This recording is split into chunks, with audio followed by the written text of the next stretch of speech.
Hello and welcome back to Blood and Ashes. This is episode 69. I am your host Mo, and I'm joined once again by my unretired friends Willie. Very much still working. And Jody. Yes, hello, I'm back. It was me. It was my fault. I was being kind of coy about it in my interim messages, not dobbing you in, but under our banter section I have, welcome back, Joe. Yes. How was your trip? Yeah, it was fucking awesome. There was lots of sand and sea and mountain and river swimming and sea swimming and cultural experiences and food and sounds amazing. And parties, and it was great. Yes. We were gone for 18 days, and then the last 3 days, Christina was like, I feel like we've been on holiday for months. I was like, yeah, maybe it's time. The end of your holidays, you're like, I want to go home now. Yeah. Exactly the right amount of time. My mom always used to say the best part of a holiday is getting home. Yeah. And then doing all the washing and cleaning. Yeah, that's fun. And how's the EV? Oh, the EV was smashing it. Love it. Love it, love it, love it. Have you started calling it a Joe car? I have not, but I will now. Jokes. Wow. It will be the Joe car from now on. Or is it more of a show wing? No, it's definitely a Joe car. Oh man, I gotta get car. you a It's custom vanny. sticker made for your car. Joe's Joe car. Well, I'm glad I could bring Jody's holiday and the world of the Wheel of Time back together. We were happy to be back. Well, hang on to that happy feeling because I'm about to test it in everybody's favorite section called callbacks. Oh no.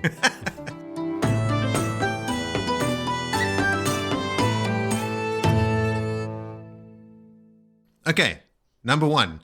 Yes, Kerry, I eventually remembered Black Widow's name is Natasha Romanov, the most generic female Russian name that we couldn't get to in the previous episode. I was gonna go with Anastasia. Anastasia Romanov. That would have been pretty close. I would have insulted someone inevitably. So. Yeah, every Anastasia out there. Every Anastasia and every Natasha. Sticking with the theme of names, Nesta Dinreus' husband Baroque, his title is Master of the Blades. Remember we were talking about the Sea Folk and their various titles and how we couldn't keep any of it in our heads, even having just read the chapters. But the Master of the Blades is the title given to the male leader of the Atha Mir as a counterpart to the Mistress of the Ships, though he does not hold as much rule as she. It is common for the Master of the Blades to be married to the Mistress of the Ships, though it is not required of the position. The Master of the Blades is responsible for the trade and the security of the Atha Mir. So we were halfway there with like Master of the Guilds and like topmost cargo master. Minister of Trade and Defense. Exactly. Are we going to call him Barack Obama from now on? On a vessel. Pretty difficult thing to do. Like govern your fleet remotely. It would be a vessel. Like strategically, I mean, no pigeons are unreliable. I was about to say, you reckon they've got pigeons on the boats? Do out at the water. They use seagulls. Maybe they're way more reliable. Swimming porpoises, like delivering porpoise. Yeah. Dolphins, man. They use dolphins. They're very intelligent. Well, they can't be any worse than the pigeons. Dugons. It has to be a dugong. Sticking with the sea folk, the ship that the girls took before was called the Wave Dancer, with the sales mistress was Coin Dinjubai Wild Winds. For some reason, I remember Willie saying that name, and it all came back to me. And their windfinder that taught Elayne the weaves that were super powerful was Joran Dinjubai Whitewing. Her flows were cable thick but intricate, and they had spread as far as the eye could see over the water. So when Elayne walked onto the prow of the ship and she was watching that windfinder channel, her weaves were stretching they're on the ocean, so you can see pretty far. The entire sky was covered in her weaves, which is pretty fucking incredible. Would we say that she is the cause of like an easterly wind? Well, that's literally why she was doing that. Yes. We also briefly touched on the bargain, and I went and I looked up how many bargains were there, because this was a different one. There are 5 main bargains that the Sea Folk make, with one with Rand, one with Aes Sedai, one with just a couple of our characters. If you want, I can go through what they are, or we can just move straight ahead. No, skip them, because I have a thought on this in one of my chapters about Okay, cool. About Okay, this. very well. First chapter, I think. We'll talk about it soon. Yes, we will. All right, then, Joe, in your chapter summary of the one called Insects, or the one with Jacob and Millie Skane and Sammael, you say that Millie is ordered by Carradine to go find the cache, but as we all discussed at length, she is specifically told not to do that. He orders her to find Mat and to use all her contacts and resources to achieve this, directly contradicting Sammael's direct orders. She gives him a bit of attitude, and he grabs her and he slams her head down on the desk, face down, where he holds her.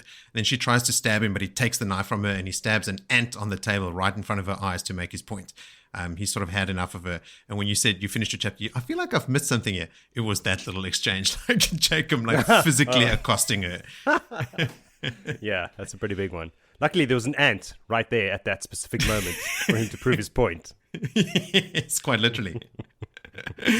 And I think you actually said it in the episode as well. It is ironic because eventually it is Millie Skane that is ordered to kill Carradine, and that's how he meets his end.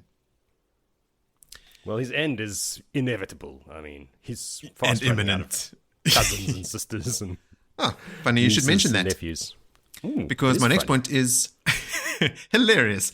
Because my next point is Carradine asks Sammael if the favor he had asked played out, but Sammael tells him he's very unlucky. He says there's no luck in you, Jacob Carradine, or something to that point. His whole family is dead.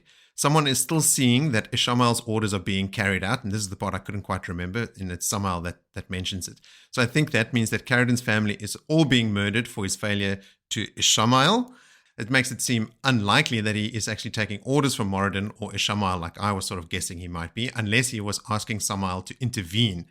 But if Moridin is not ordering Carradine around, why go against Sammael's orders? I was trying to think, like, why is Carradine not obeying a Forsaken that is in his presence and telling him to do something?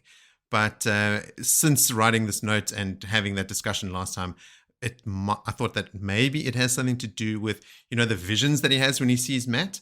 Like maybe he feels some kind of low-level compulsion to do it. Like maybe they have been programmed when they see these guys go after them, bar nothing. It's the only thing I can think of.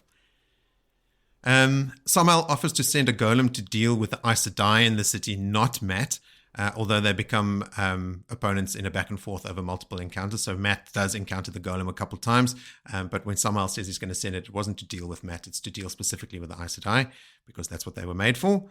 Mirilil was, I think we covered this, but I'll just say it again. Mirilil was one of Jolene's teachers as a novice and made her cry in front of the others. So Jolene, who we know is a bit more emotional, and we know what Elida's opinion of her is, and even Teslin's.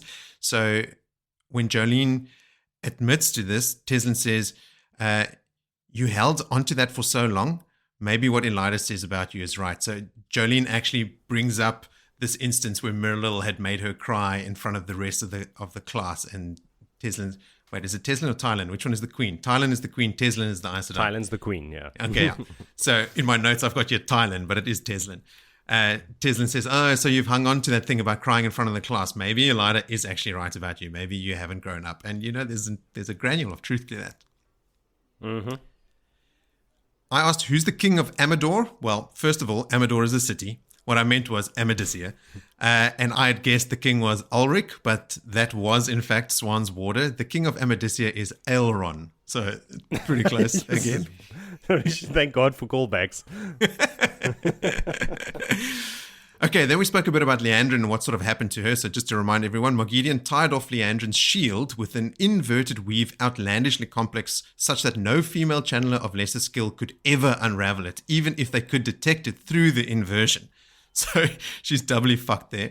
Moridin then forced compulsion upon Liandrin with one simple directive: to live, knowing that a compulsion directive reinforces what a victim already wants to do and therefore will hold a lifetime, Moridin allowed Liandrin to anticipate the anguish of knowing the inverted tied-off shield would never allow her to channel again, effectively stilling her, but not actually stilling her. So it's this incredibly complex torture that she's put on. And like, you could still channel, but no one can undo that. And you're not going to kill yourself. You want to live.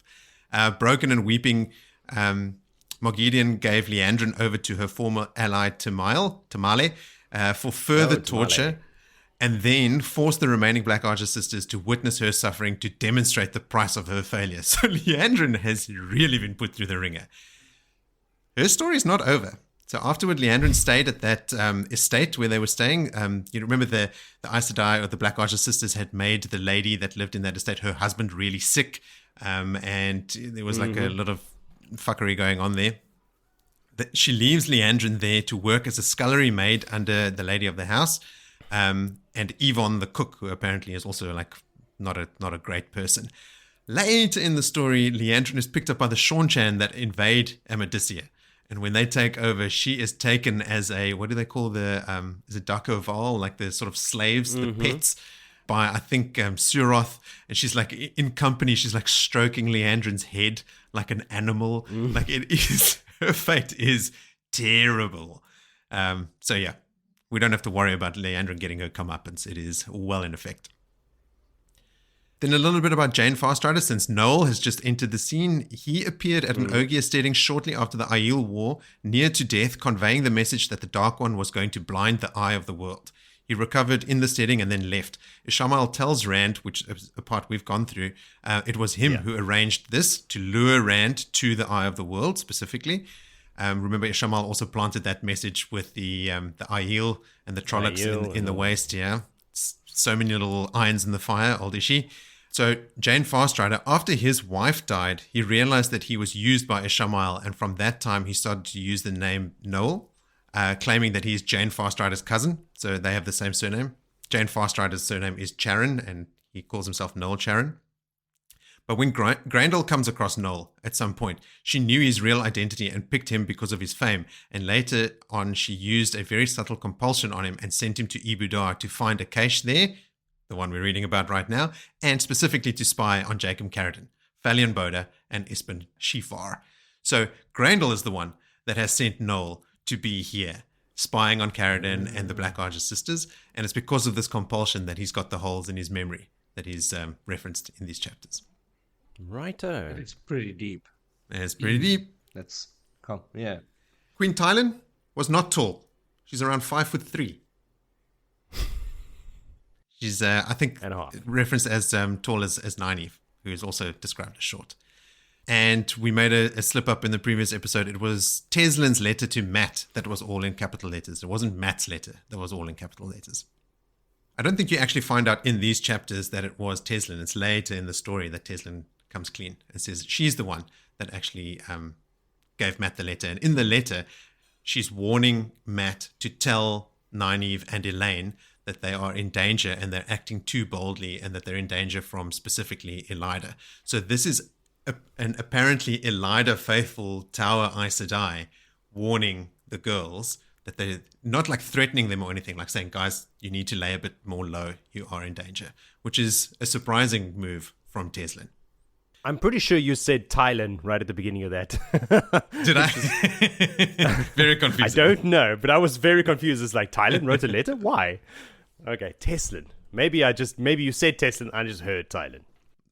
Either of these things are possible. If only there was some way we could find out somehow. We'll never know. We'll never know.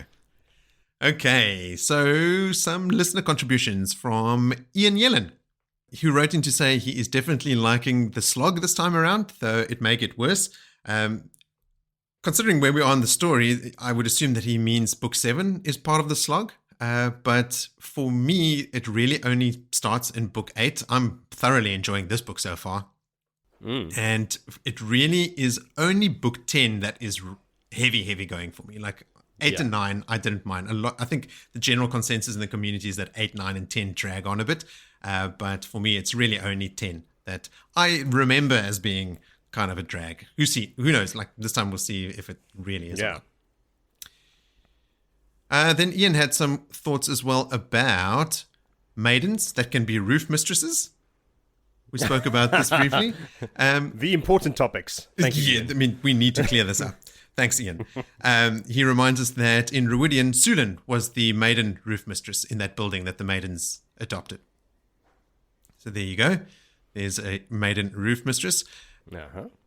Both Ian and Jono Pierce wrote in about Mat's ring. It wouldn't come off until he was in a position that he had to take it, as it is another symbol of his future with the daughter of the 9 moons. In fact, the ring was surrounded by crescent moons. Ian says, I thought there were specifically 9. And then the ravens and the fox chasing them, all are symbols of the Seanchan, basically the pattern being woven around him. Mm-hmm. Ian says, Min doesn't meet Aviendha until they all bond Rand. Prior to that, Min has confirmed herself and Elayne, but Aviendha is still a not confirmed. So Min doesn't lay eyes on Aviendha to make the link of the extra woman in Rand's life, right? So that only happens quite a bit later, and that's not confirmed until Winter's Heart. Like Min and Aviendha just keep missing each other. Prior to that, it's all, of course she must be, but RJ could really have screwed with fans by having Min meet Aviendha finally and say, nope, that's not her. You know, because all the signs are pointing in that direction, but Min only confirms it in book 9. Then Gerald writes in with the following.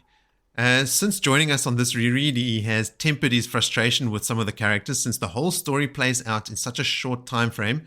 And how much can someone really change in such a short time? And to that point, when you look at the current book, A Crown of Swords, it plays out over 8 days. What, the whole book? The whole book, 762 paperback pages, plays out over 8 days. Wow. That's pretty amazing, eh? Yeah, it's just that, the disconnect between real time. I mean, we spend 6 months on a book. It's 1 week of action and politics in this book. So it's frenetic. It's like just like 1 week plays it out. Whereas it's countless years in the apple cart in some early episodes. They actually got on those apple carts when they were 14, and it was only 18 when they arrived in Camelin. So that's tempered Gerald's frustration with some of the characters, but one group has not escaped his frustration, and that's the Aes Sedai. All their meddling and assuming that they're the best place to do anything for anyone is really getting under his skin all over again. I've paraphrased here because Gerald sent me a long email detailing his frustration. And then in these chapters, we get the uber Aes Sedai. Guess how Gerald feels about Cadsuane. The same as me. Yes, and me and just about everyone else, I bet. Well, you know, I've been known to have controversial opinions and being a dark friend and all stuff. Being a dark friend and all, and I'm gonna look at Cadsuane with different lenses this time. I'm trying. We'll get to it, but when Rand offers like 2 ways out of the room, through the door or through the window, I wanted him to throw her out the window. Already, first chapter, the first scene she's in, I'm like, oh God, this woman kills me. We'll get to that though. But first, Jacob's contribution. He was saying that you guys were very upset that Morel decided instead of giving Lan a task to accomplish and keep himself grounded after Moraine died, she decided to sleep with him a lot. Given what we know about Lan, can you really blame her for wanting to take that man for a little sexy time? I guess not. She's only human. But again, she's Aes Sedai. She should know better. She's not only human. No. She's Aes Sedai. She should have known better. She should have sorted it, but no. She let her loins do the talking. And apparently her teeth. Jacob also says, I thought that Elayne said she was only looking at the ship and not at Aviendha to give her advice on avoiding seasickness without having it appear to be giving advice and acknowledging her weakness. Like, don't look at the waves, that will make it worse type of deal. Which is a good point. I think we were sort of there as well, except that I'm pretty sure from personal experience that looking at the horizon actually is what helps with seasickness. It's when you don't have a point of reference. Don't look at your hands, ever. No. Or your fishing tackle. Or or the floor of the boat or whatever. Yeah, no, you have to look at the horizon. No, like you got to be real careful about dropping down that fishing weight. Yes. You get a little crow's nest going there. You got to spend some time focusing on your hands. Well, shit's moving. Moving a lot. Time. Yeah. And 5 meters after that, 5 minutes later, it's like, Start yawning first. That's my thing. Whenever I got seasick from fishing, you start yawning, a bit of drool. You're like, very drooly mouth. Yeah. Like it's coming. Yeah. But I think Jacob is on the right track here, because I think he's right that Elayne is trying to give Aviendha advice, but what is specifically upsetting Aviendha, obviously, is the sheer amount of water around her. So Elayne is telling her to look at the boat. Don't look at the vast quantity of water around you, because that's actually the thing that's freaking Aviendha out. She does get seasick later, or maybe she vomits because of the nervousness about all of the water around her, but she's not getting nauseous from the motion, or at least not initially. She is freaked out by the sheer amount of water around, like she can't see across the horizon sort of thing, and that is scaring her. And that's why Elayne's saying, just look at the boat, without actually saying it. Then Jacob had 2 notes about Sammael. Do you think he would have gone after Mat if he knew about the power of the Foxhead Medallion? That is a crazy powerful artifact in the hands of a wielder of the One Power, and I just wonder what some of the Forsaken would have done with it. I mean, the Forsaken don't even have these kinds of things, right? Like that is a super, super powerful thing. He probably would have gone after Mat if he knew about that, but how would he? Unless he had chats with the Finns. It's not a known artifact. No, it's not. A new artifact. Quite literally otherworldly. And then Jacob asks, the other spell that Sammael used on Jacob Carradine is essentially a time stop spell? Which I want to ask Jacob, are you referencing the Dungeons and Dragons spell, time stop?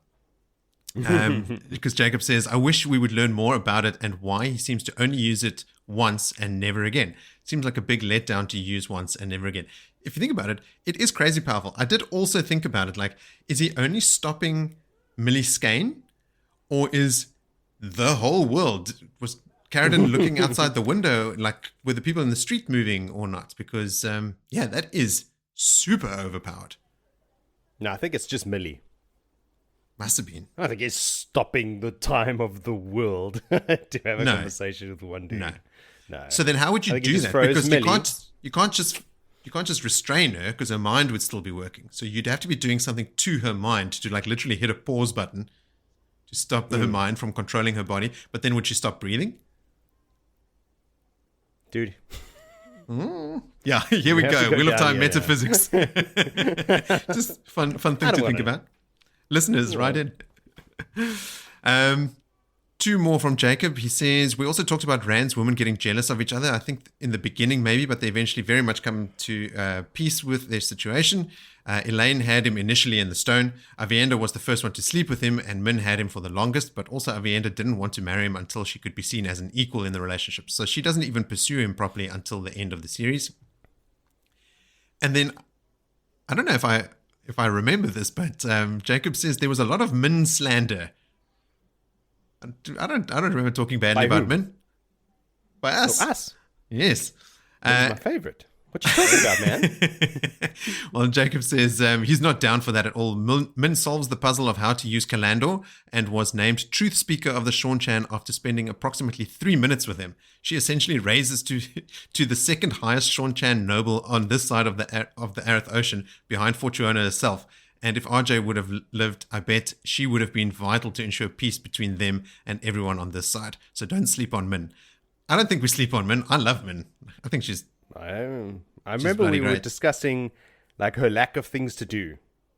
Possibly at this stage in the point, story. Yes. But still, I think we she's my favorite. Even then, we mentioned that she figures out the thing about breaking the seals and stuff, doesn't she? She's the one that figures out or studies Herod's notes and stuff.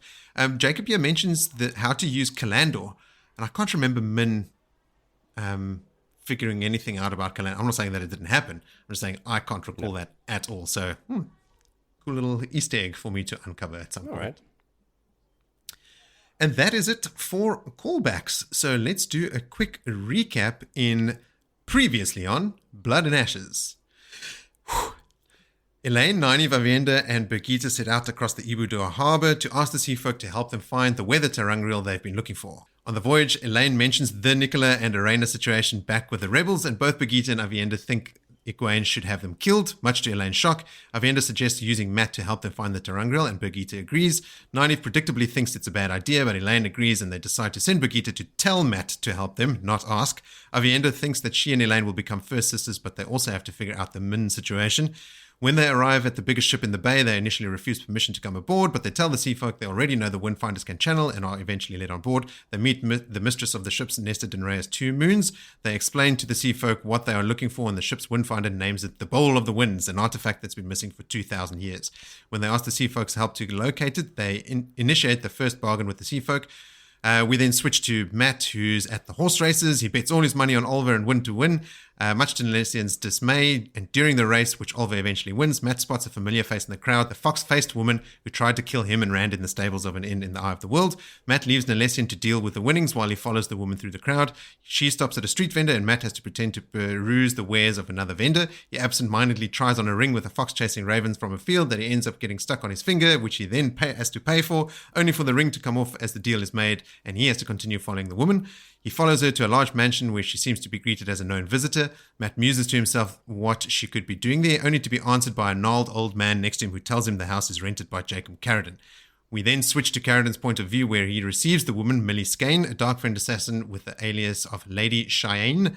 She's asking for more money to get information on the case of Angreal, which she has been tasked to find, with no success. Carradine is getting tired of her failures and is irked by the deference she shows another Darkfriend, a one-eyed beggar named Old Cully, while she seems to show him little to no respect. He's looking out the window when he spots Mat looking at the mansion, and seeing Mat triggers an almost psychedelic experience linked to Sammael's orders to kill or capture the Eamon's Field boys back at the Darkfriend Social. He's taken from his painful visions when Sammael waltzes in, freezes time around them, and asks about his progress in finding the cache of Angreal. Carradine immediately tells Sammael he's just spotted Mat, which surprises Sammael, but the Forsaken orders Carradine to ignore Mat and to focus on the search for the cache. When Carradine says it's difficult with the presence of Aes Sedai and Ebou Dar, Sammael says he'll send Carradine something to take care of the Aes Sedai. He also tells Carradine his whole family is dead. When he leaves, Millie Skane is unfrozen and is given the order to immediately focus all her resources on killing Mat, directly contradicting Sammael's orders from moments ago. Mat goes from Carradine's mansion straight to the Tarasyn Palace to warn Nynaeve and Elayne about the Darkfriend linked to the White Cloaks, but instead of Nynaeve and Elayne, he finds every other Aes Sedai in town, Rebel and Tower. The Aes Sedai literally pull him in 2 directions as they argue, but he's finally saved by a summons to Queen Tylan. When he arrives, she tells him he can use her stationery to leave the girls a note, but he quickly realizes she's very into him. Her son Beslan arrives after having accidentally killed another man in a duel, and Tylan promptly sets them up to hang out. Beslan is quite a lot like Mat, but Mat seems wary, and when Mat gets back to the Wandering Woman, he narrowly escapes an attempt at kidnapping. After Satel, Anan, and her husband come to inspect the bodies and deal with them, Mat finds a note in his coat pocket telling him to warn Elayne and Nynaeve that they are still in danger and they should be careful, specifically of Elaida. Jolene and Teslan discuss what to do next, since they are not exactly loving their treatment at the hands of Elaida. In the end, they decide not to do anything rash like trying to take the girls or Mat to the tower. And lastly, we check in with Falion and Ispen, who have tortured an Ebou Dar wise woman to death, trying to locate the cache. Falion thinks the cache doesn't exist and they should just capture Nynaeve, and that would make Moridin just as happy. And that brings us to chapter 18, called As the Plough Breaks the Earth. Joe, why don't you plough through this summary for us? Thank you, sir. I shall. Yes, so we are with Rand. Yes. Rand is back. You sound like Herod fell.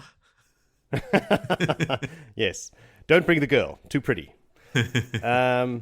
Marana is there in the corner, shielded. Well, not shielded, but behind an invisible shield where she cannot hear what is going on, but she can see. So he's keeping her there as a little serving toy to convince the clan chiefs that he is currently having a meeting with that he is not attached to any Aes Sedai strings, all right? That he is in charge and that he controls them. So he only brings her out to serve tea and whatnot, and she does it with all the grace that can be expected of an Aes Sedai, as if this is what she wanted to do all along. Mm-hmm. One of the clan chiefs there is Mandelaine.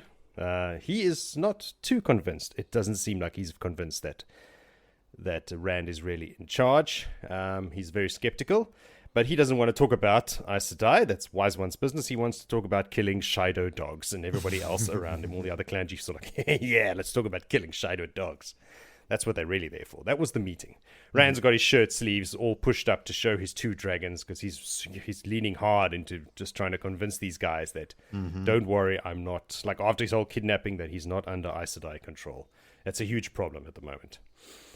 The problem with the ji'e'toh dogs, though, is that it's easy to say you want to go and kill them all, but now the wise ones are going to be joining in the battles. So Rand's like, what you going to do about that? They don't want to talk about that either. There's a lot that these guys don't want to talk about in the meeting. But it turns out that they have spoken to some of their own wise ones, and most of their own wise ones will also join in the fight. So he basically just says, no, the wise ones will deal with the wise ones, and we'll deal with the rest of it. Let's move on.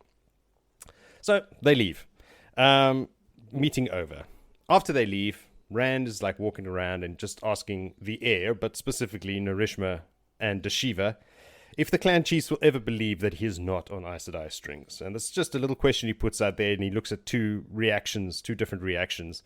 Dashiva doesn't seem to give a shit either way. He's like, just as long as they obey you, whatever. But Narishma actually thinks about it, and we see a little bit of Narishma's potential here, and Rand go like, oh, maybe one day he'll come to understand. So this is the beginning of Narishma's being taken under Rand's wing, so to speak.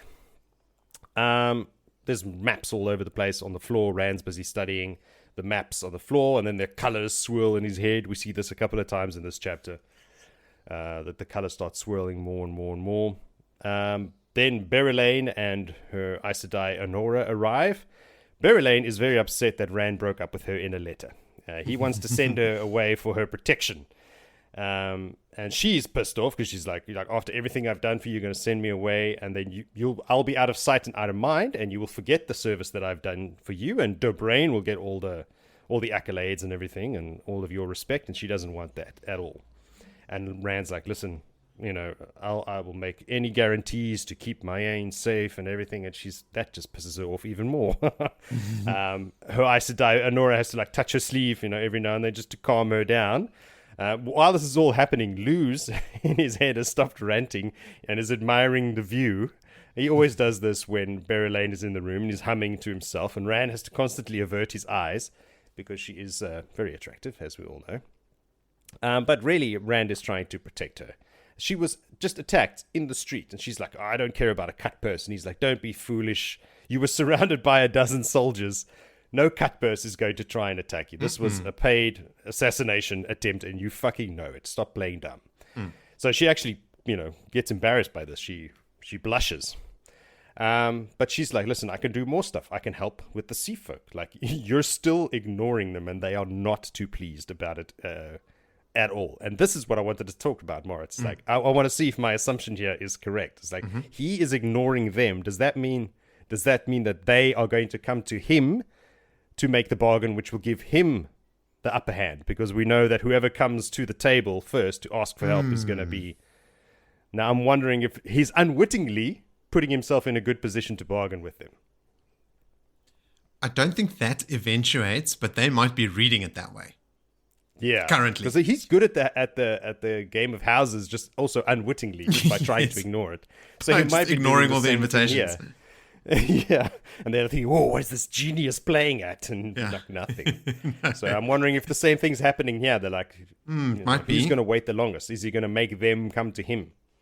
When he eventually makes a bargain with them, it is in aid of the final battle. Like it is, I think it's later in the story, and it involves like giving makes them wait until book 14. Pretty much, yeah.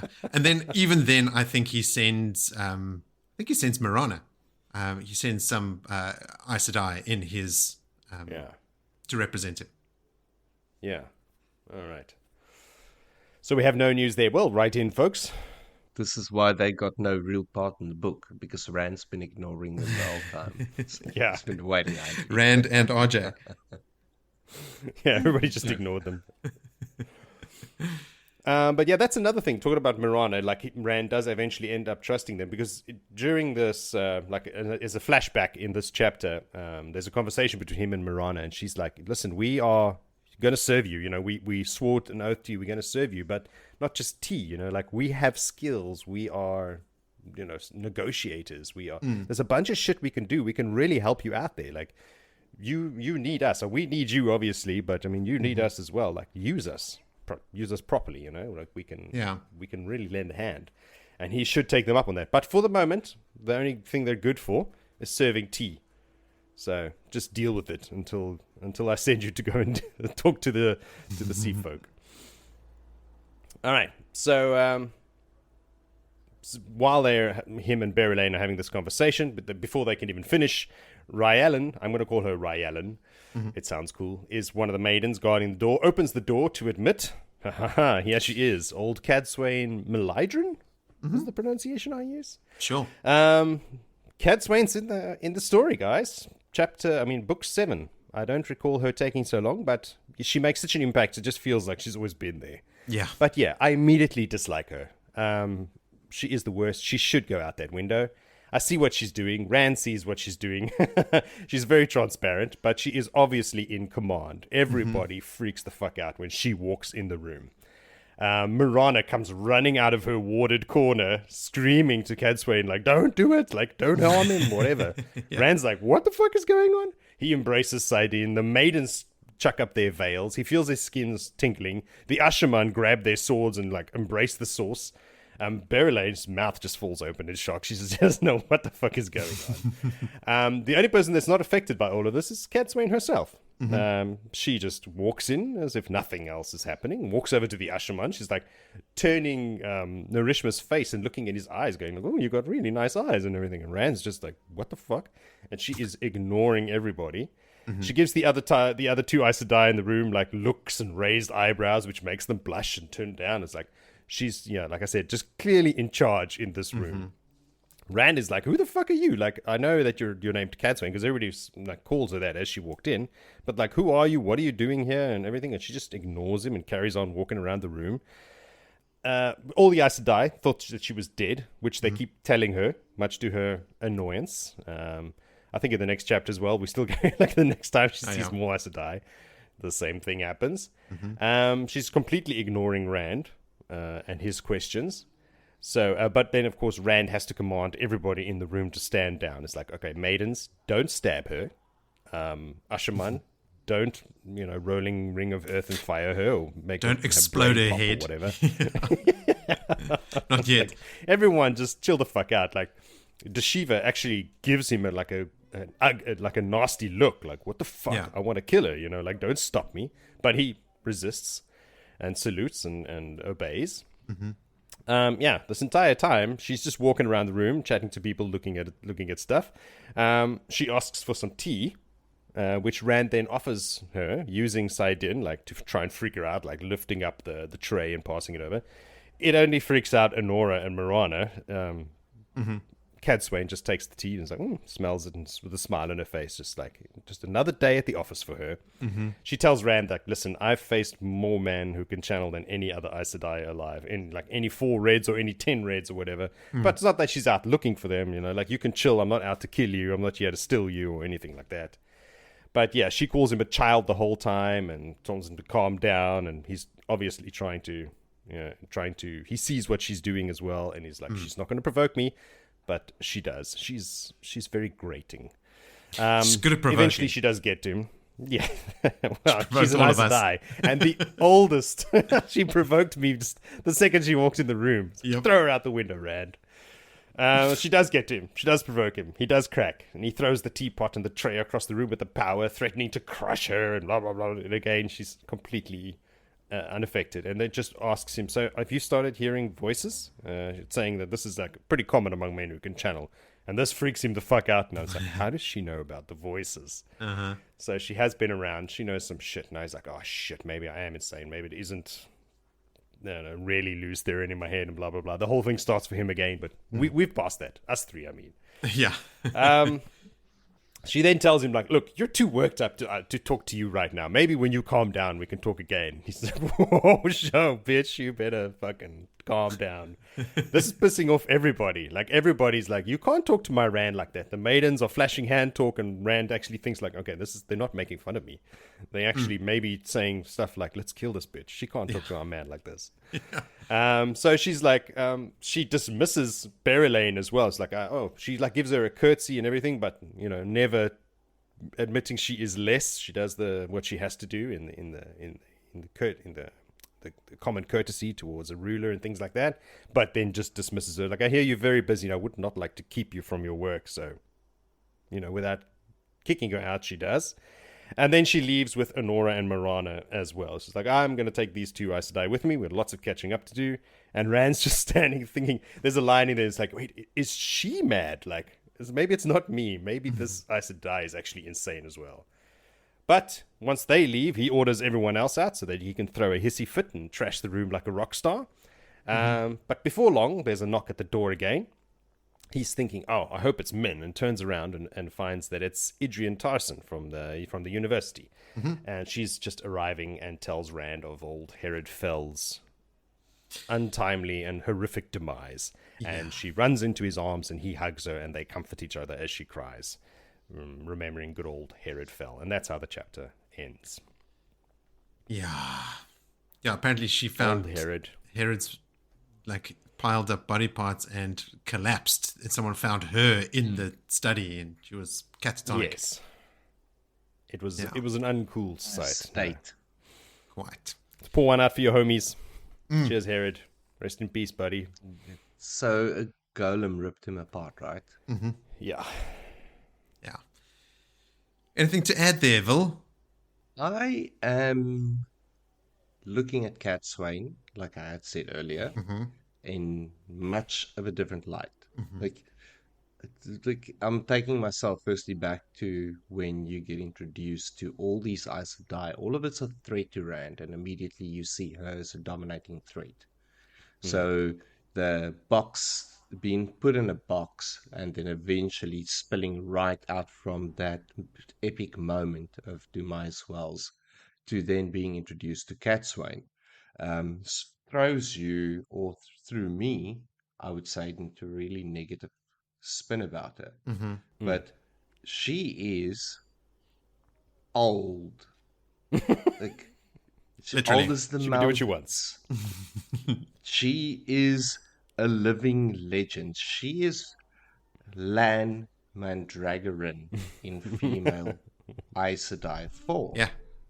She is Grey Fox, had multiple warders, done the things that we are dreaming of getting t-shirts about. Like, Aes Sedai are, like, doesn't matter what level of Aes Sedai you are, she is above you. Also Like, powerful. No matter what, she treats you like forget like the powers there, everything's there. But she knows that she's at such an authoritative standing that there is no one, and not even these channeling men, that is going to make her shake in her boots. There's reasons for that too. I'm looking at her as this superpower that's come out of retirement and said, oh, a dragon reborn. Right. Let's go have a look. Yeah. Saddle my horse. And her warder's like, old man, like a walking stick, like shaking, saddling the horse. She's like, I might have to get some new warders for this adventure. Yeah. Like, old mate Joe at the back here has fallen apart. He's had better days. Like, he's still trustworthy. He's there. He's the sword and everything attached, but She has declined being made a sitter of the hall twice, and she's declined being made the head of the Green Arger. And when there were rumors going around of people wanting to make her the Amelin seat, that's when she disappeared. Yeah, for like 10 years. People have been people have been trying to put her in charge for ages. And in fact, after Tarman Gaidon, she becomes the Amelin seat. Amelin seat. Yeah. She is, I think, probably the biggest character. Like, we talk about, how you feel about Gowan and Gallad and, like, sort of ebbing and waning and, like, ours idiot or whatever. But I think this is going to be the biggest switch of, like, understanding what an influential and wise, due to her lived experience, she is going to be in being Rand's advisor through this whole She brings a lot to the table. next. She's still fucking annoying. Yeah. We know that later she dedicates herself to bringing Rand back to humanity. Mm-hmm. But that is not her goal now No. when she's just here.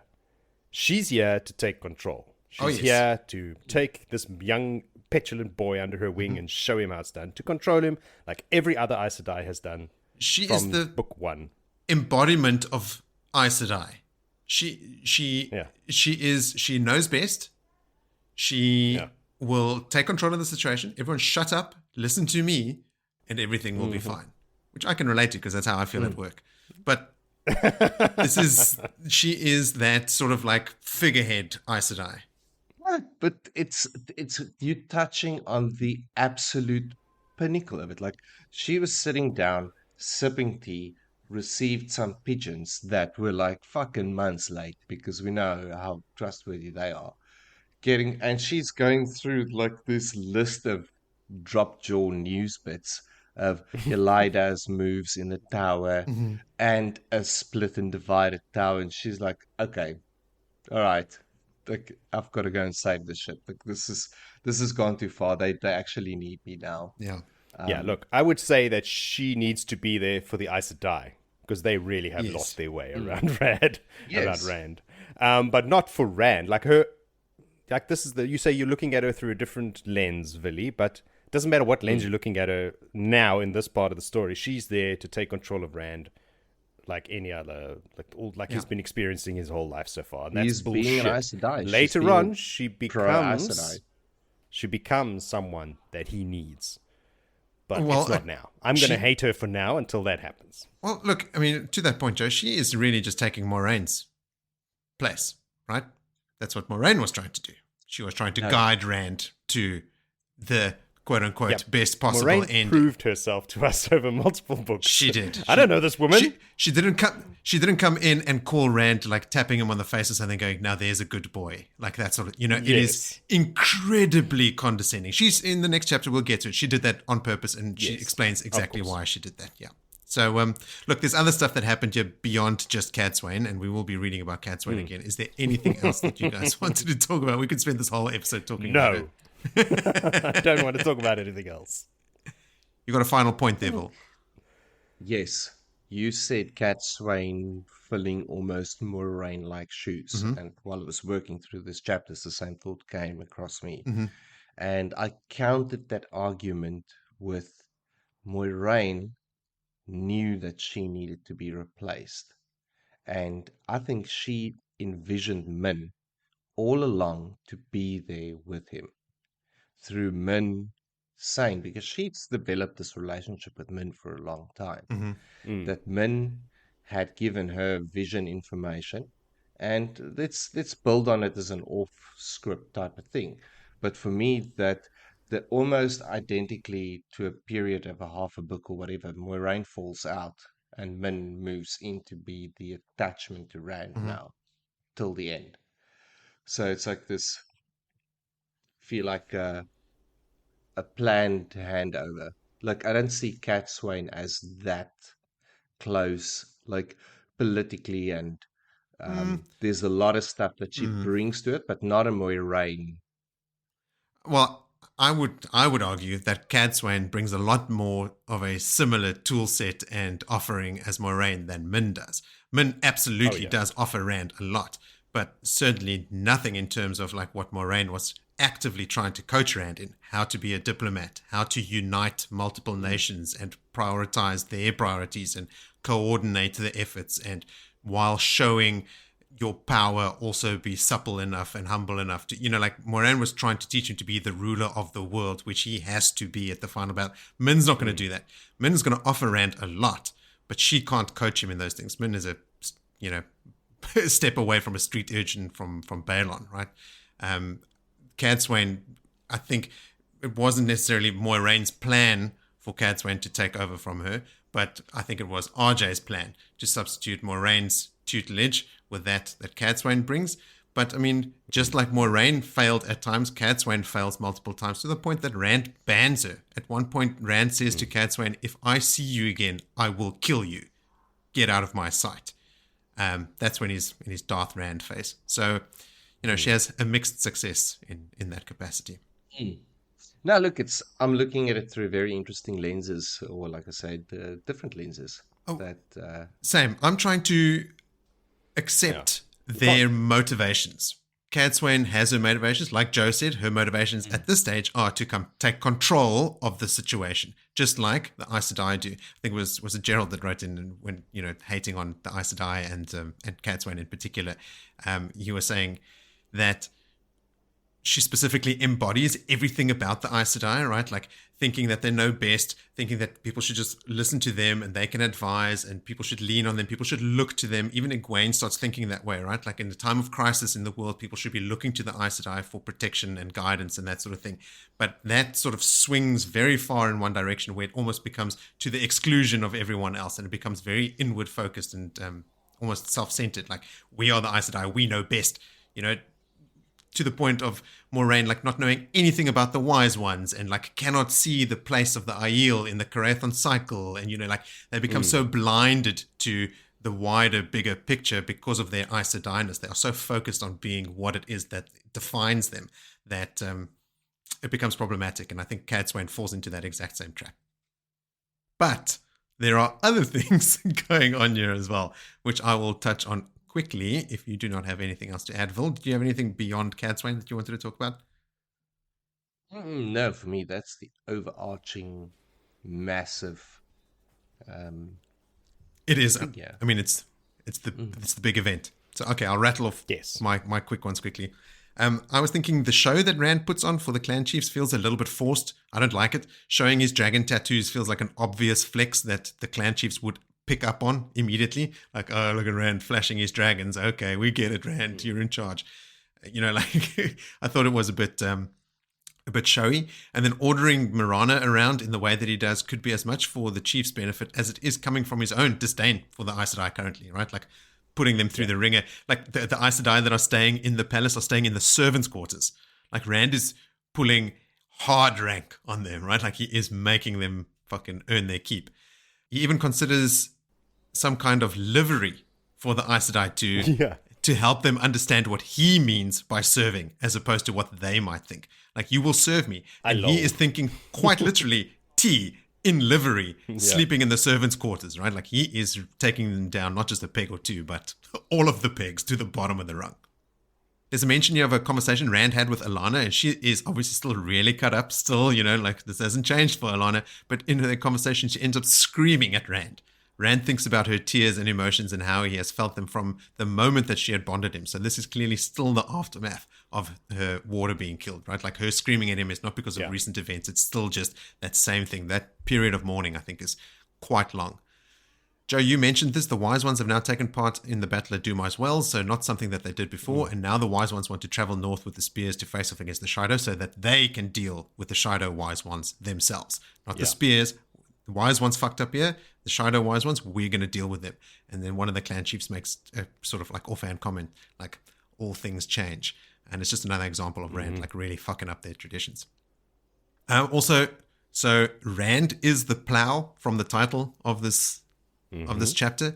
So from the Carathon cycle, it says, as the plow breaks the earth, shall he break the lives of men, and all that was shall be consumed in the fire of his eyes. The trumpets of war shall sound at his footsteps, the ravens feed at his voice, and he shall wear a crown of swords. Yeah, no wonder the Aiel are getting the bleakness, right? Like Rand is really messing with everyone's vibe. Yeah. It's pretty cool how like a lot of, I think maybe in a previous title a long time ago I would have mentioned this, but a lot of the book titles come from the Carathon cycle, the Crown of Swords, Fires of Heaven, like a lot of them come straight out of it. Next one, the Path of Daggers, is from the Seanchan. Oh, is it? At the heights. The paths are paved with daggers or something. Oh, yeah. Like, be careful when you start fucking around with the high blood. Mm-hmm. Then I was a bit puzzled by Rand enjoying looking at Elayne too much, and he had begun feeling that it wasn't exactly wrong to do so, but almost. What's that about? Is that him just sort of embodying Lews Theron a bit? Like spilling into his, I see it as Luz, because Luz is quite turned on when she's around. Yeah, quite openly into it. Yeah. Woo. Give it. As Cadsuane enters, Dashiva stares her up and down and sneers. My note here is I'm conflicted about this because I like people sneering at Cadsuane, but not Agenor. Come on. But then Dashiva also glowers at Rand is the word that is used, Joe, because you mentioned this as well. And then eventually puts his fist to his chest, and that's the salute that the Ashawan have taken to using. I was just saying that Rand better watch Dashiva closely. And I just remember that I'd never previously thought of Dashiva as being sort of like menacing or dangerous, more like he didn't exactly know what he was doing. I think I misinterpreted what RJ was painting him to be, or Robert Jordan, because you don't know this is Agenor. You don't know that this is No. Osangar. So maybe he's sort of like aloofness, and he's often described as sort of like staring off into nothing. Maybe you're supposed to think that he's a bit crazy and like, whoa, look how crazy he is. He's openly showing emotion and like glowering at the Dragon Reborn and that sort of thing. But when you know it's Agenor, it's like, oh no, he's just a proud Age of Legends Aes Sedai with more experience than anyone in the room. And he is just pissed off with everyone around him. my last note was just a quote from when she says, "That's a good boy." Rand goes, "What do you want? Answer or leave? By the door or by the window? Your choice." And just like I said before, I wish Rand would follow through with that kind of threat. But she is a woman, so it's unlikely he'll do anything rash, right? Like Rand can't bring himself to actually throw a woman out of a window. Okay, then, that brings us to chapter 19 called Diamonds and Stars. Vil, who stars in this chapter? Well, Cadsuane. Correct. Moving along. Here we go. Next chapter. Marana is reflecting, and this chapter is pretty much all about Cadsuane through and through. She reflects on what a legend she is while they are moving towards Kira and Bera and Karuna's bedroom, thinking about this woman and all the great things that she's achieved. Like we mentioned, she's out of retirement. She's solidly grey. She's worked through 400 waters. She's lived a very long life of She's almost many 300. adventures. Yeah, she has not failed at anything she's attempted in 270 something years. Like, she is a formidable feat. Like, she's like ready to carry on. Any which She has way, failed. she pulls herself out of her reverie and pulls us back to the situation, noticing like as Cadsuane moves, she ignores everyone she's not interested in. Like, it's clearly like don't have time to waste on you. The other things are important. She, and by she I mean Marana, reflects on how she was sucked into pouring tea for Rand. Like, is it a compulsion? Was it Taviran at play? Was it not Taviran at play? Or anyway, she reflects on like Rand's immense power. Now they finally reach Karuna and Bera's room, and Daigon is there, the White Aja, nobly born, or like kind of nobly born Daigon. And the only chair in the room is automatically taken by Cadsuane, and then she's like, T drops news, cool, let's debrief what the hell is happening over here. But it's pretty clear that Cadsuane has taken control of it. Just doesn't matter what background politics there was, it's Cadsuane's in the room now. Cadsuane asks for tea, and the one power is used to make tea. That was kind of frowned on by them. It's happened a couple times, actually. Like, starting to slip on those core values, like, oh, you know what, I'll just use the power to make tea now. I don't know that it's the Aes but Sedai yeah. slipping as much as it is RJ. Because, I mean, other people also do it. Yeah. Other Aes Sedai. Now, the tales of Elida having a lead on Rand obviously has been spread far and wide, but not quite true. Or are they false? So she starts quizzing everything that she's picked up. So she must obviously have some eyes and ears that still report to her. Somehow she's been quite accurately on top of the events in the world. Now Mirana asks then, what is Cadsuane's plan with Rand, and why was she so rude to him? Like, Cadsuane is not privy to what Rand is obviously doing as well and everything else that's there. So No. she hasn't experienced the sensation of rolling earth of fire and earth, ball, blood, death all over. Like she didn't see Meet that. Grinder. So knees bending didn't happen. So there's a lot for her to still work around. But obviously the rest of them they've bent the knee. They like Rand. What Rand says goes. Um, so it's going to be an interesting transition between the power move from Cadsuane coming in saying, "Whoa, this is how we do it in the tower." And rightly so. She's got hundreds of years of tower experience. And now we've got Rand throwing these changes and his spanners in the wheel and the thread and the pattern. And it's going to push tradition in that tower, like right out the top window as we go along, I suppose. Along with Elayne, please. Yes, hopefully. She's also at that top window, isn't she? Yeah. She is quite literally in the top window. Cadsuane does think that Rand is an impressive young boy. So, and Does I he mean, have if you're 400 well turned down something- calves? Well turned down calves, indeed, that lad.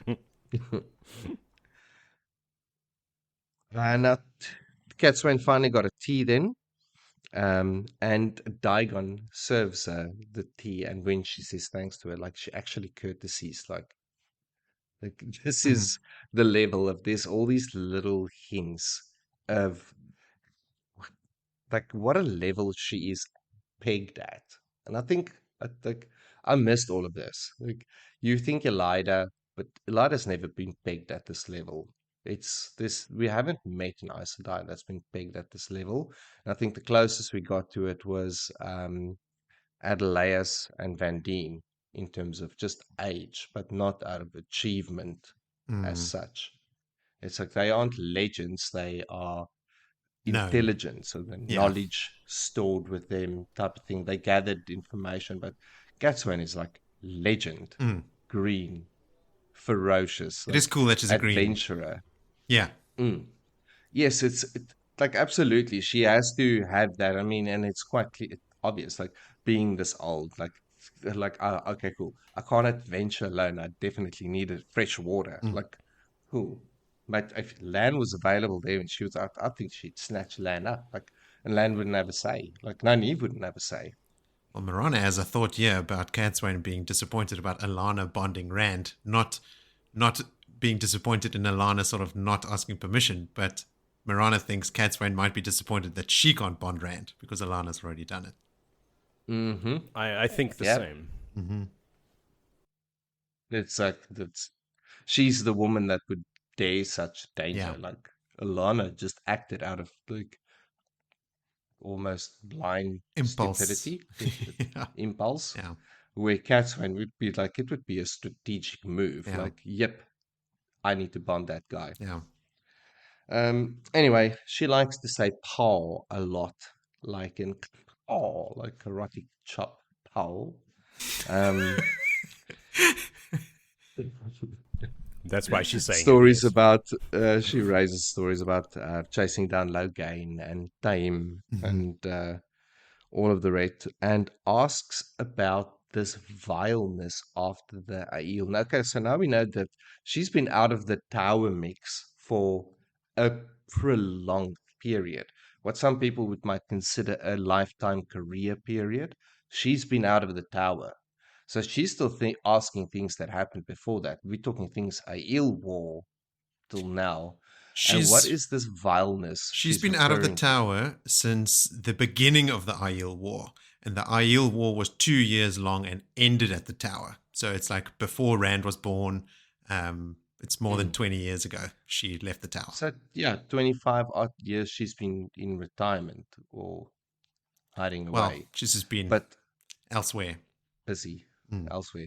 What is the vileness, though, that she It's refers the to? capital V vileness, right? It's when the Black Archer when word got around that the dragon might have been reborn during the Aiel War, like on the slopes of Dragonmount, the Black Arger influenced the Aes Sedai and specifically the Red Arger to hunt down any male that could potentially be the Dragon Reborn and have them killed. It's when the Red Arger were gentling men like Owen, without taking them back to the tower. So it was it was an orchestrated effort by the Black Arger to have any potential Dragon Reborn killed. When Ishamael found out about it, he killed the head of the Black Arger at the time, and that's how I think Alviarin actually became the head of the Black Arger. Her predecessor was killed. We read that in an earlier chapter. And it actually took a while for the Black Arger to reverse the actions of these women. I think when you go read about it, I think there was something like 10,000 boys and men were killed during the vileness. Only about 20 odd, I think, could actually channel, and only 7 of those were recorded in the tower records. Like, it was this really, really secret thing, but then it was kind of an open secret, like people found out about it. I just went on a murder rampage. Yeah. She's Against a witch. Ishamael's wishes, who started the Black Archer. Like, it was just ironic that he would be the one to like reprimand them for doing it, because he didn't want the Dragon Reborn killed. He wanted to turn the Dragon Reborn or kill him himself. That's the vileness. Thank you for clearing that up for me. I can tick that box now.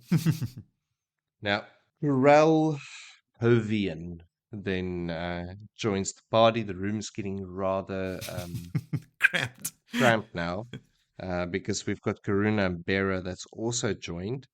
And This was a good jaws showdown. drop Yeah. here at the sight of Cadsuane. Like, seriously, like, you don't see Aes Sedai's dropping jaws, but No. I mean, again, the effects of that woman taking the only seat in a grey hair sitting there literally has other Aes Sedai dropping jaws like, holy shit, this has walked in here. After everything, like, think about it, everything these women have gone through over the last couple of days. Now this. Yep. It's like, okay, cool. Why doesn't the earth just rip up and swallow us into the pit of doom now, and let's get this show That can on be the go. arranged. We're going to get there. Now, a lot of talk about the wise ones and this supposed them, because now the Aes Sedai who have been taken into we call it teaching, or the control of the wise ones. Let's just call it into teaching. Have now, through penances and Cerullia's anger, learned that you kind of got to respect your post. And they trying to say, like, whoa, Karuna, like Cadsuane, like, we got to consider these. But there's like, what's this, like, these savages that they've got to now almost answer to.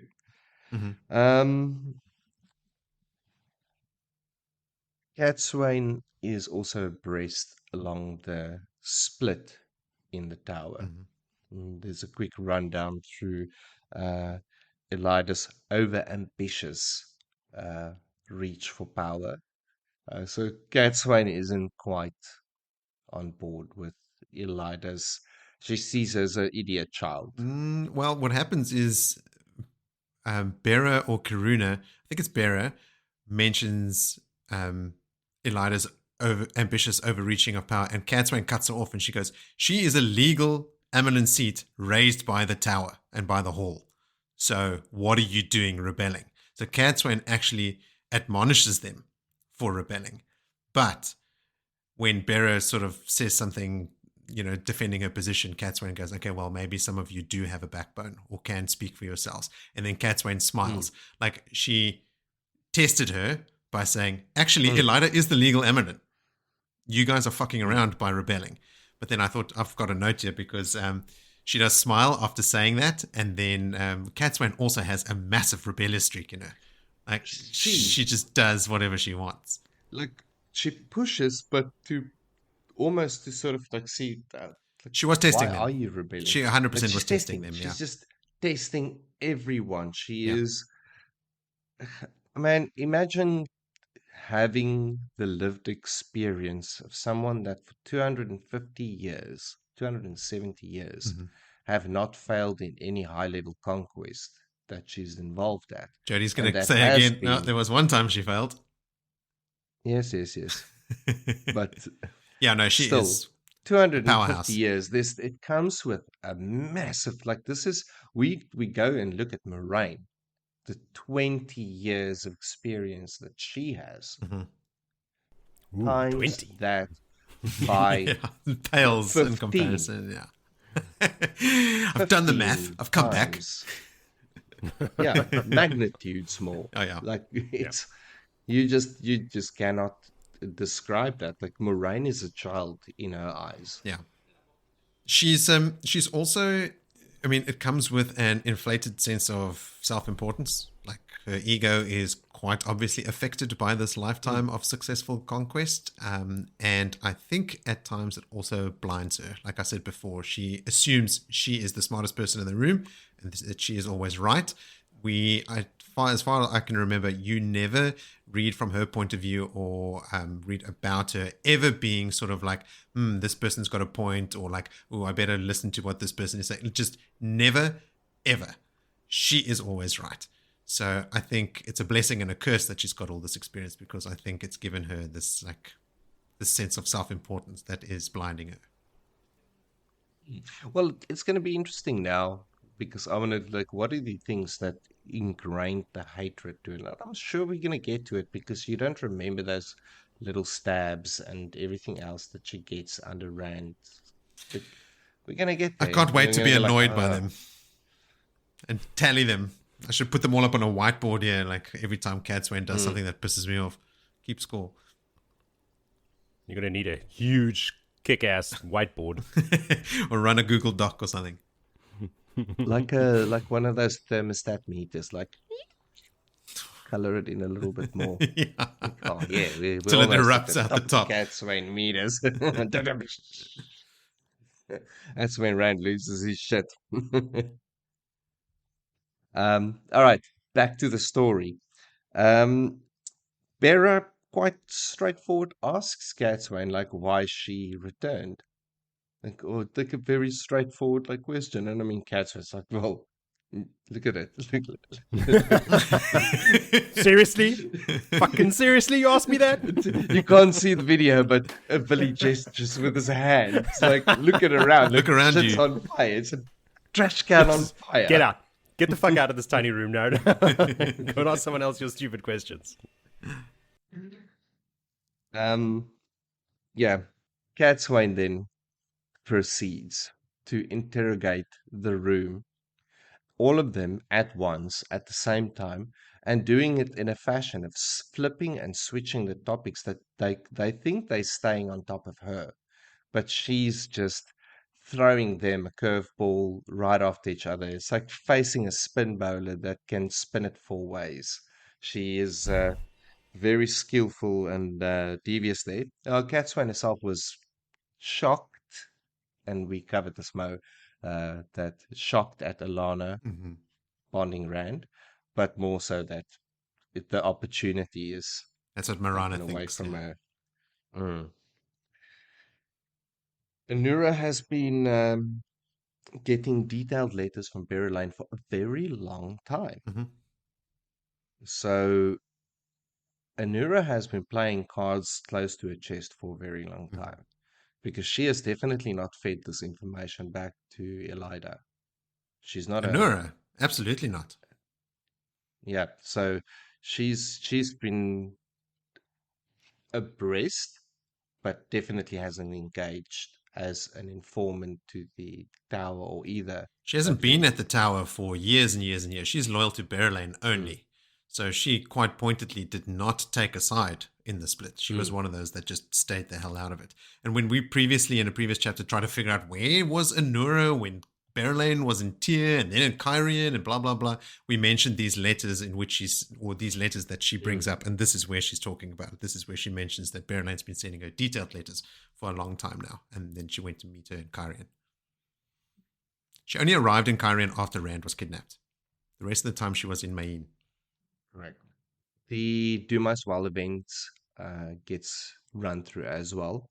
And Cadsuane wants to know, like, definitely is time there. Because that seemed quite important to her. that Taim is one of the mentors there. Mm-hmm. And then the fact that Aes Sedai swore fealty to Rand on the spot there is a anomaly that she's not quite stoked with. Of course not. There's a lot of tradition being Predictably. broken there. And then we have a little jump of opinion to Min. And she is running from Colivier's apartment, thinking about the boots. That's not so great for running, but Rand liked them, therefore she liked them. Therefore, she's running in uncomfortable boots to Rand's apartments. She is warned by the maidens before she gets in there, like, whoa, you're walking on eggshells or broken glass, so be careful. To which she then walks into the room and steps on broken glass and mirrors. And Rand has been quite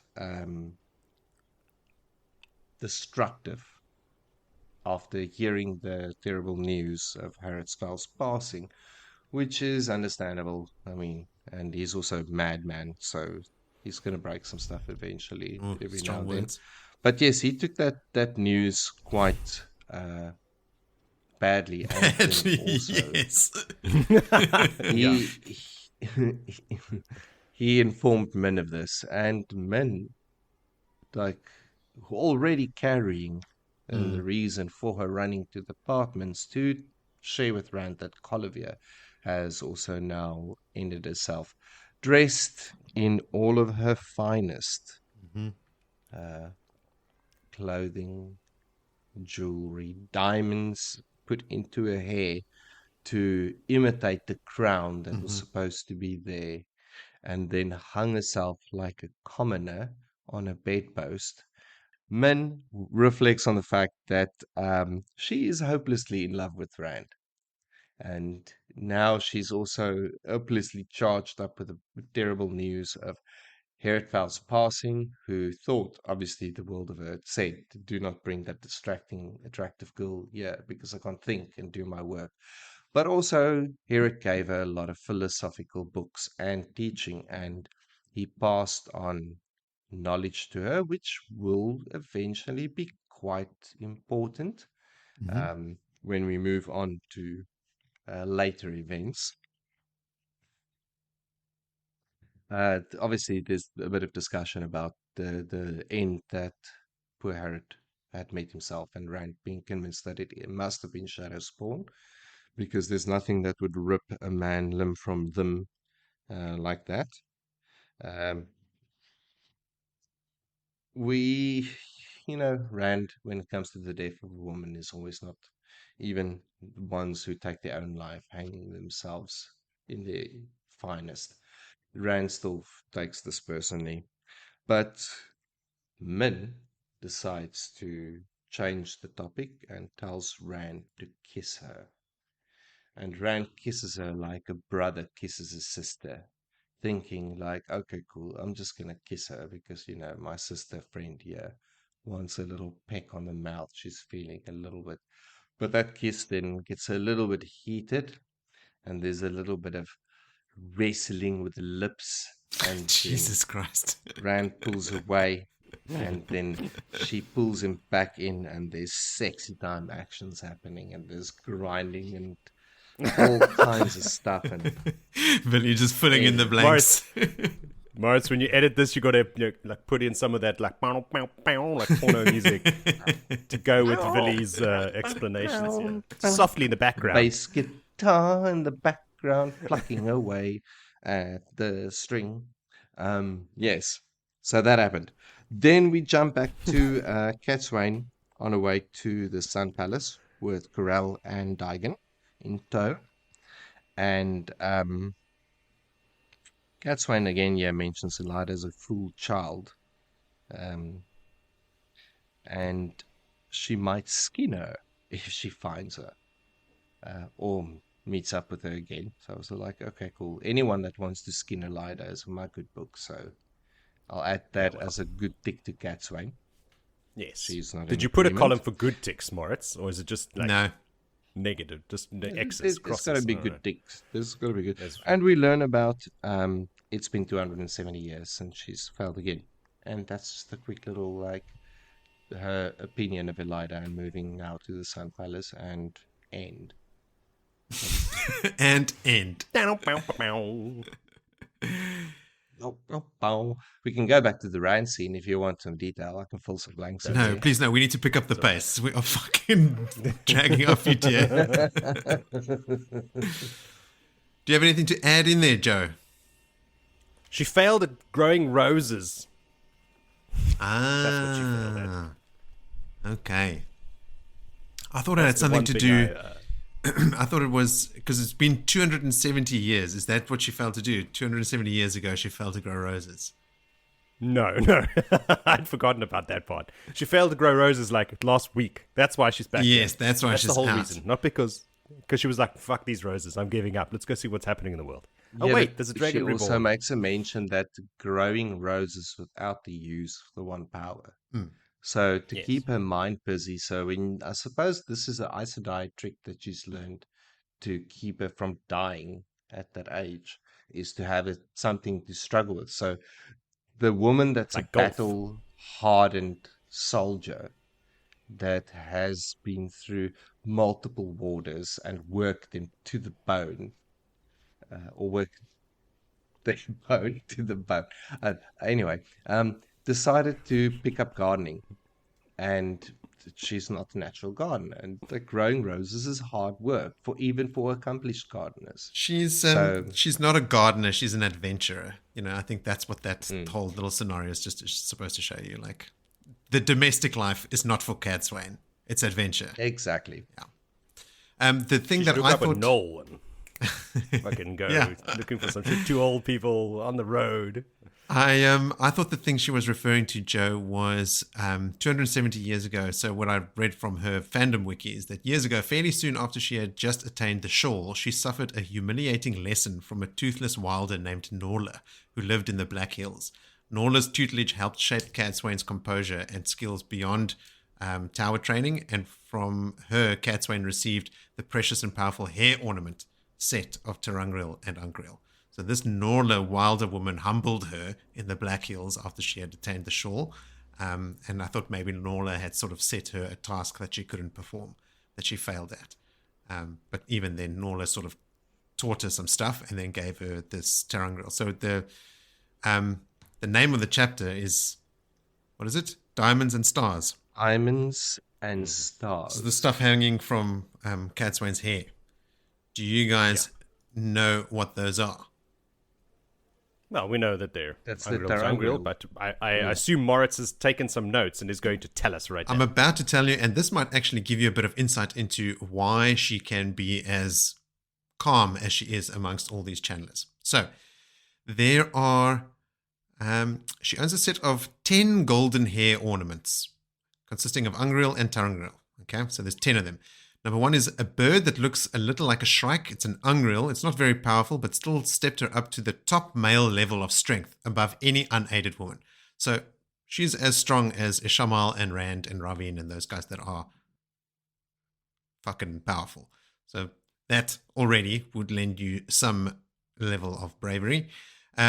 A double Terangriel in the shape of 2 intertwined crescent moons facing one another and overlapping. They functioned like Mat's fox-head medallion, causing flows directed at Cadsuane to dissipate, and also warning that someone close is embracing the power. They could become cold, but did not distinguish between Saidin and Saidar, though they worked and warned of both. So she has basically Mat's fox-head medallion for both Saidin and Saidar, and it tells her, like Mat's medallion, when someone is embracing either of those around her. She's got a Terangriel in the shape of a hummingbird, which is a well. It's like a storage battery with a small but significant amount of power. It needs a periodic recharging after use, but it wouldn't run down on its own no matter how long the lapse between uses. It can be used in places shielded from the true source, like steading or far madding. So she can channel inside of a steading using this thing. Then she uses it in farmadding, doesn't she? She does, if I yeah. recall correctly. She does. A Terangriel in the shape of an 8-pointed star with 4 long and 4 short wavy rays. It detects the ability of a man to channel within a distance of 30 or 40 paces, but it did not identify which man inside that range could channel, only the presence of one. It vibrates in the presence of men who can channel, more so with increasing numbers. So that's how she could tell a man can channel. That's how she found male channelers. Number 5 is a terangrial in the shape of a bird that seems a swallow. It detects the use of every very small amount of Saidin and Saidar within as much of 3 miles. If held by its chain, it would turn to point its beak to the direction of use. It can detect only Saidin and Saidar used alone, not combined. Number 6 is a terangrial in the shape of a 6-pointed star. When triggered, it forms a thin armor against the skin of the wearer. This protection is invisible except to whoever is using it. It protects against the blows of swords, knives, arrows, and even maces because it dissipates the force of the blow over the entire body, thus reducing it. So she's got like magic armor on. The maidens can't do shit against her. People can't throw flows at her. Number 7 is a terangrial in the shape of a sleek fish with sharp fins. It enables the wearer to pull someone else into an involuntary circle under her control, guiding the flows. It works only if the other person has already seized Saidin or embraced Saidar. So like when these Ashaman are like embracing the source around, she can pull them into a circle and direct the flow. So sorry for you guys, I'm in charge now. Number 8 is a terangrial in the shape of a shadowed moon, a full moon disk with a part chiseled, leaving a brightly burnished crescent. Its use is unknown. And then the 9th and 10th are a leaping fish and another one that looks like a fish, but its uses are unknown. So she's got another 3 that we don't even know what they do. So, I mean, this is OP, right? Like this is why she is so confident in a room full of channelers and maidens and stuff. No one can fucking touch her. Wow. It's what comes with 270 years of adventuring. Well, actually, she got it at the beginning of 270 years because it was given to her by the Wilder and the Black Hills. Allowed. This is why she's been able to, exactly. Years. Yeah, it's kept her alive this long. Wow, like that shield, that magic shield thing is awesome. So she's got a magic shield for magic against her and for physical attacks. It's the same thing that Brother Day and Cleon wear. Yeah. Like a suit of armor. Marana thinks that the Aes Sedai held in the Aiel camp were probably much more comfortable. No. You're not met Aiel. Daigen actually has a decent relationship with Nynaeve later. She teaches Nynaeve the 100 weaves for the Aes Sedai testing. So Daigen is the weakest Aes Sedai out of all the Aes Sedai. She took super long to actually gain the shawl, and she is the lowest in power. And Nynaeve actually gets pissed off about Daigen's automatic deference, and she has lots of conversations with Daigen about how an older Aes Sedai with more experience should be held in a higher regard than a Wilder who is just extremely powerful. I mean, for Nynaeve to admit that, you must know, is like pretty important or noteworthy. Cadsuane says of Rand, there's good metal in that boy, but he's going to be difficult. Yep. And the comment that Marana makes about the Aiel is, what could a great lot of Wilders, savages at that, teach Aes Sedai? My note is, man, I really want to slap a lot of people in these chapters. No wonder Gerald got all worked up. That was also a note of mine, is that still these Aes Sedai, like you were saying, like they got these blinders on. Yeah. They still look at the Aiel as savages. Savage really? Wilders. Like only the Aes Sedai trained in the tower know how to use the one power.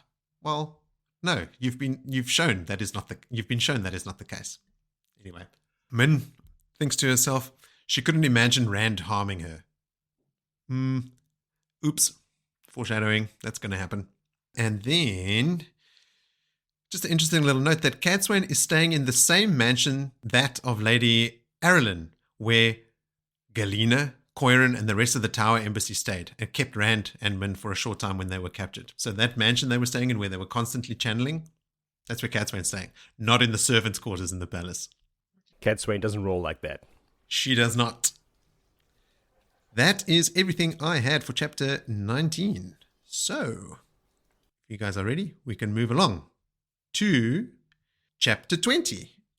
Chapter 20 is called Patterns Within Patterns. So let's break our regular pattern and have a chapter recap from me. Yay! Okay. Sevanna and a group of Shido Wise Ones are regrouping after Dumai's Wells. They seem haggard, They're dusty and 100 miles east of Dumas Wells, so towards the spine of the world or Kinslayer's dagger. Sevanna says that either the Karakan is not following them or he has been unable to find them, and either is fine by her. It's interesting to hear Sevanna refer to Rand as the Karakan, considering the lengths she went to with Couladin and that stuff to prove that he isn't. Him being that's like to reference him now. It's like just silly. Yep, now Like, they okay, have to cool. admit it. It's been 2 days since the battle, and less than 20,000 spears have regrouped behind Sevanna. Tharava and some of the other wise ones tied to her are still missing, and Sevanna assumes they're making their way back to Kinslayer's dagger as well. The Shido are so shaken by the events of Dumas Wells, they are not only not ready to fight anytime soon, they show their fear on their faces, much to Sevanna's disgust. She then produces a small grey cube given to her by a wetlander named Kadar. I've got here the balls on Sevanna, because she says, I will use it to summon the wetlander who gave it to me, knowing that she can't do shit with it without being able to channel. And then Tion, who's one of the other wise ones with her, comes back with, we know that. How will it summon him? You know, basically undercutting her comment, like, it's the thing summoning him. You're not summoning anyone. You can't do anything. But then it also seems like a call box can be used in different ways, maybe to like dial different call boxes, because they talk about the patterns, and when the wise ones start using it, they say, well, you could put the flows in different places, so maybe you can actually call other specific ones, much like a phone. But you can get crossed lines, so you just don't know. Oh, it actually happens in this chapter. Moridin is listening Very, in. very dodgy. He's tapped into this line. Sevanna explains to the channelers how to activate it, and they do. When Madara wonders out loud what would happen if they add fire to another spot, a male voice coming from thin air warns them against that, and they all jump up, peering at the bush around them and losing the connection. So when they re-establish the connection and Sammael asks them if they have Rand, Sevanna comes clean and says that they don't, but that they need to meet. Sammael tells them to maintain the connection and he will come to them. Sammael's forced patience, he's like, okay, fine, I'll come to you. Just keep the connection and I'll find you, okay? His forced patience grates at Sevanna, which makes me both happy and sort of like admire her ferocity. There's a couple instances in this chapter where this character that I loathe, Sevanna, is very, very unlikable. Just her tenacity and sort of like her, I don't know what to call it. Like it's probably audacity and again, inflated sense of self-importance and power.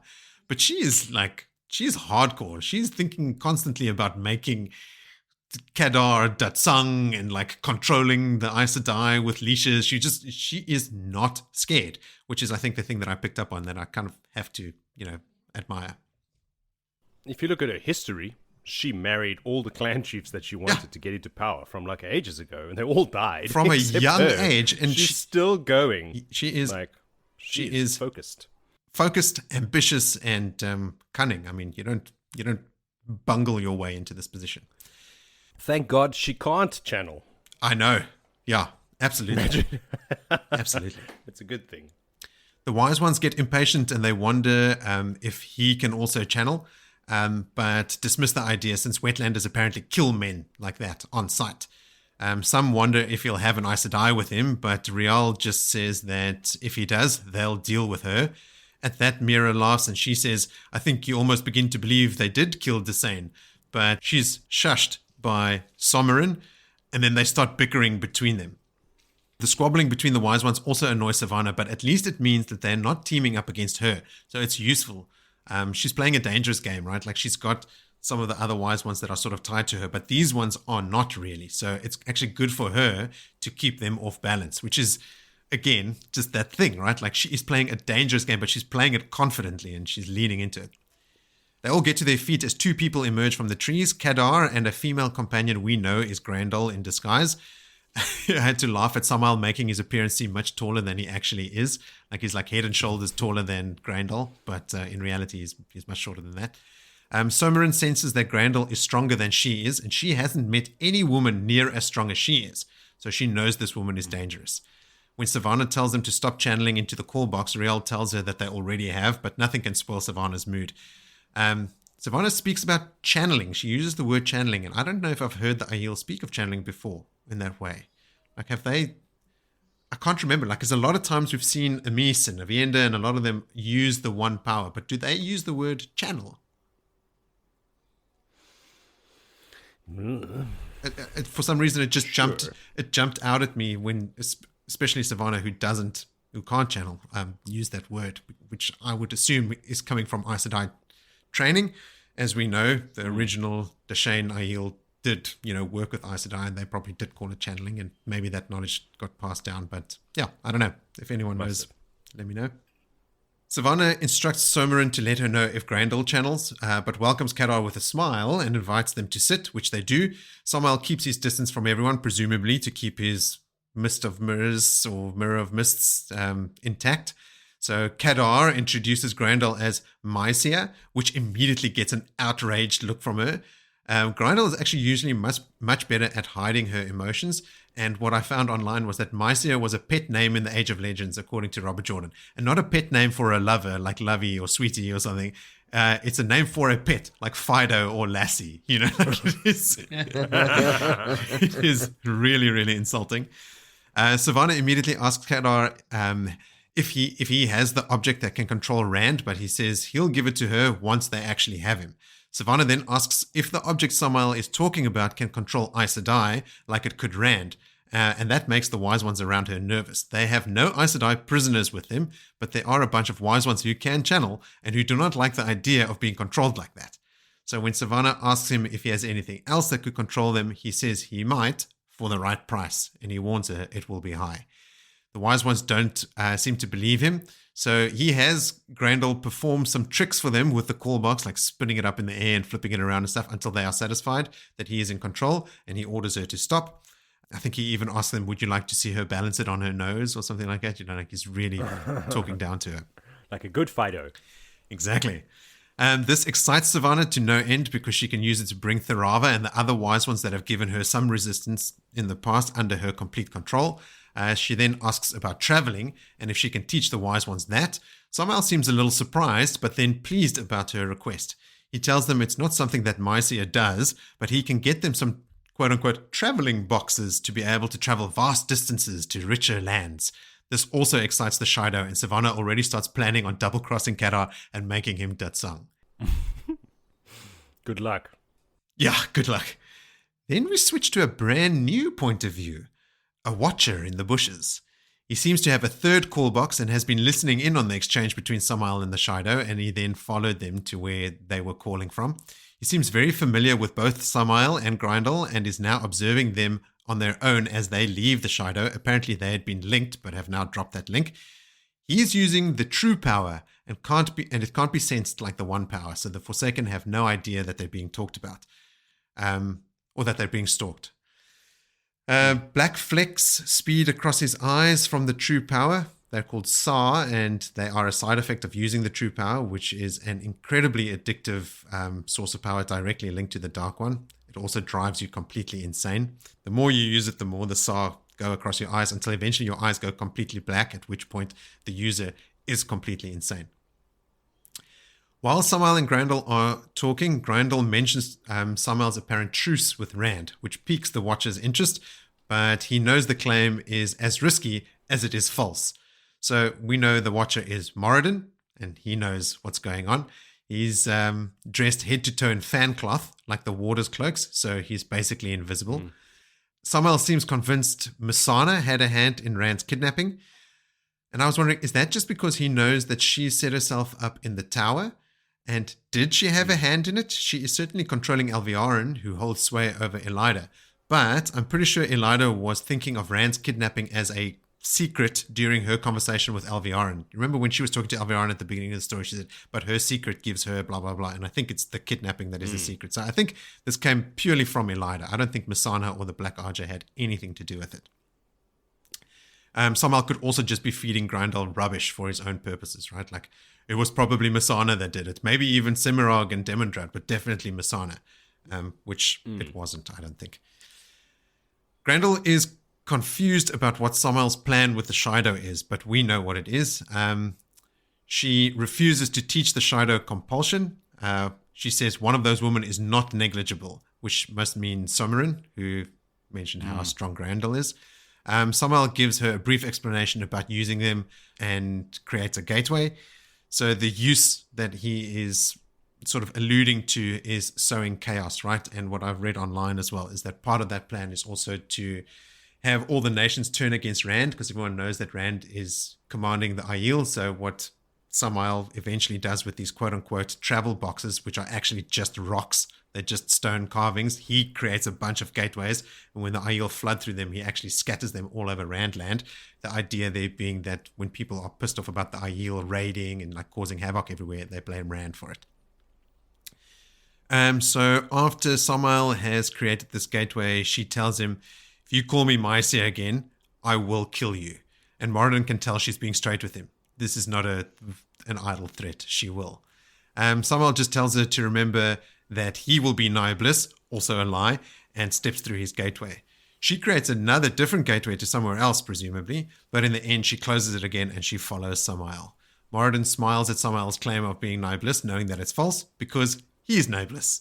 Yes. Yeah. He briefly considers... He's like, ballsy move, dude. Yeah, I respect ballsy. your play. I like your style. Yeah. He briefly considers killing the Shido wise ones in the clearing, but ultimately decides to leave them just to cause more chaos. He then channels more of the true power, the Tsar speeding across his eyes as he rips a hole in the pattern and leaves. And that is the end of chapter 20. Yeah. It's good to see Moridin back. When I was reading about Sammael and Graendal, I thought, ooh, is Lanfear back? Because I thought maybe that's Moridin in disguise, because I didn't recognize the two people. Yeah. With Kadar. And was it Sindane? Was it what she comes back as? Yeah, called? After she's killed and just for a second. resurrected. And then I was like, no, that's Sammael. He's talking to the wise. This is old stories. But yeah. Apparently, Sammael as Moridin is not shying away from using the true power. Usually, if the Forsaken are given access to the true power, they use it extremely sparingly because it is incredibly addictive and also drives them insane. Anyone that uses it goes mad. There's no like taint here that they're protected from or anything. It drives you insane. But because Ishamael is already mad, he doesn't shy away from it. He's just leaning into it. So, he uses it with gay abandon. All right. Anything else? Not for me. Nope. Righto, then we will move right along to chapter 21 called Swoven Night. Joe, tell us, what is a Swoven Night? I don't know. It's another party. These people just like having festivals, man. They do. It is it's in Ebou Dar. Mm-hmm. It's another festival in Ebou Dar. So, we're back with Mat in Ebou Dar. Old Matto. What a legend. More of a legend than Cadsuane in my eyes. He has been attacked again by two beggars. He gets away unscathed, of course. The attack happens off-page. We didn't see it happen. It's just the aftermath. Mm-hmm. He hears them pitter-pattering into the night and falling over, and he finds their cudgels lying on the ground. And they left behind also a very large sack, big enough for a man. And he wonders, wow, I wonder how much loot they thought that I had. It's the bags for you, you moron. And he's thinking as well, like, this is the second time today that he's been attacked. Like, yeah, dude, like, come on. Like, how can you be so, strategically minded and you don't see what's happening right in front of you right now? I have a note here on that. To kill you. And since you just mentioned it, my note is Mat oblivious, or is he just lying to himself? Because he makes the comment about the chest saying it's big enough for a person to be in, or or at least he drops a body into it, can see that it's big enough for a person. And then he makes the comment about the sack being, it's big enough to cover me from my head to my knees. I think maybe he's just in denial. Maybe he's lying to himself. I don't know what's going on inside this moron's head. And this is the same day as the attack in the Wandering Woman. Yeah. That previous attack is that same one. It was in the morning. Yeah. It was in his rooms, and now it's nighttime, and he's getting attacked in the streets again. He wonders to himself. He's just like, this is a dangerous town, He's wondering to himself, what's happening with my luck? Like, why is this happening?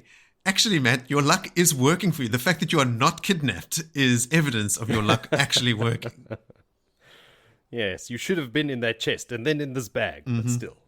Well, talking about the luck, the dice are rolling in his head. Like, he can hear them, and it's driving him insane. They're very, very loud. So, anyway, he returns to the Wandering Woman, where as he comes in, he sees old Kiara, who is the serving girl, and he's like, oh, there's the girl that I can, dandy on my knee, as they say. But she gives him shit. She gives him the cold shoulder right away, and he's like, "What the fuck?" And she's like, "Yeah, so much for all of that. I was your I can't remember what Little he called dove. her. Little dove or something, and you've got this woman waiting up in your room," and he's like, "Ooh, there's a woman in my room." He loosens the knives in his collars and all over the place because this is not his first rodeo, but it turns out to be Birgitte. She's there. His first words are, "If this is about Olva," she stops him. Like, no, it's not about Olva, dude. Anyway, she's been sent there by Elayne and Nynaeve to enlist his help. Because remember, many, many moons ago when we last recorded, they decided that it would be a good idea to have a Taviran in your search for the Bowl of the Winds. It would make things go a lot easier. A lucky Taviran, luckier than most even. So yeah, but neither Elayne or Nynaeve want to do it, so they sent Birgitte. Because of course she's a woman and she will sort things right out. While he's there, he has a flashback to when he blew the horn of Valir, and which called the Heroes of the Horn, obviously, and finally the penny drops and he recognizes her for who she really is. And he's like, "Oh my fucking god, it's you. He's freaking out. He's like, I'm a huge fan." You know, he's like, freaking out that it's her. That's a real hero of the Horn. And he's like, "Well, you know, you've been keeping all these secrets and everything." He's like, "Listen, dude, you've also been keeping some secrets of your own. For one, you never told the girls that you blew the horn of Valir. And two, have you noticed what language you've been talking in this whole time?" And he's like, "Ah, fuck, I did it again." So yeah, in the old tongue. And he's like, "Yeah, you know, I got the old blood in me and sometimes a few words." But she's like, "This is not a few words, you know. You're talking fluently. Sometimes you sound like a high lord of Manetheren, and other times you sound like some guy from some other town that's dead 1,000 years." So he realizes the jig is up as well. And she's like, "Yeah, you've got some other secrets that you're hiding. But if you agree to keep my secrets, I'll keep your secrets." They come to an agreement together, and they decide, you know, fuck it, let's go drinking. And it's like, because he says as well, like, "Man, I could use a drink," and then goes, "Oh, why did I say that in front of a woman?" And she's like, "Yeah, I'll use a drink too." So they go get drunk together, completely negating Elaine's whole plan of sending her in the first place. Speaking of those two, Elayne and Nynaeve, we have a point of view change, and we head over to the room where Nynaeve is with Elayne and Aviendha in their apartments. They're reading Mat's note that he wrote them and waiting for Birgitte to return. They're just very, very impatient. Nynaeve, like Mat, I was thinking about this as well. She's got her own version of the dice rolling in her head. That's the storms that she feels that should be ripping the city apart by now, but there's nothing outside. So is she feeling the same thing that Mat's feeling? But is Mat's dice are very personal to him, I think. Yes, I think so, because they in the next chapter, I think they stop. But Nynaeve, she senses that storm coming for a long time, books and books and books, and I don't think she ever recognizes a logical place for it to stop. Like, you know, not like Mat, who has a dice roll and then it stops, and it's because of some choice he's made or something that was said or something that was done, where Nynaeve's is sort of constant. Yeah, so something's a coming.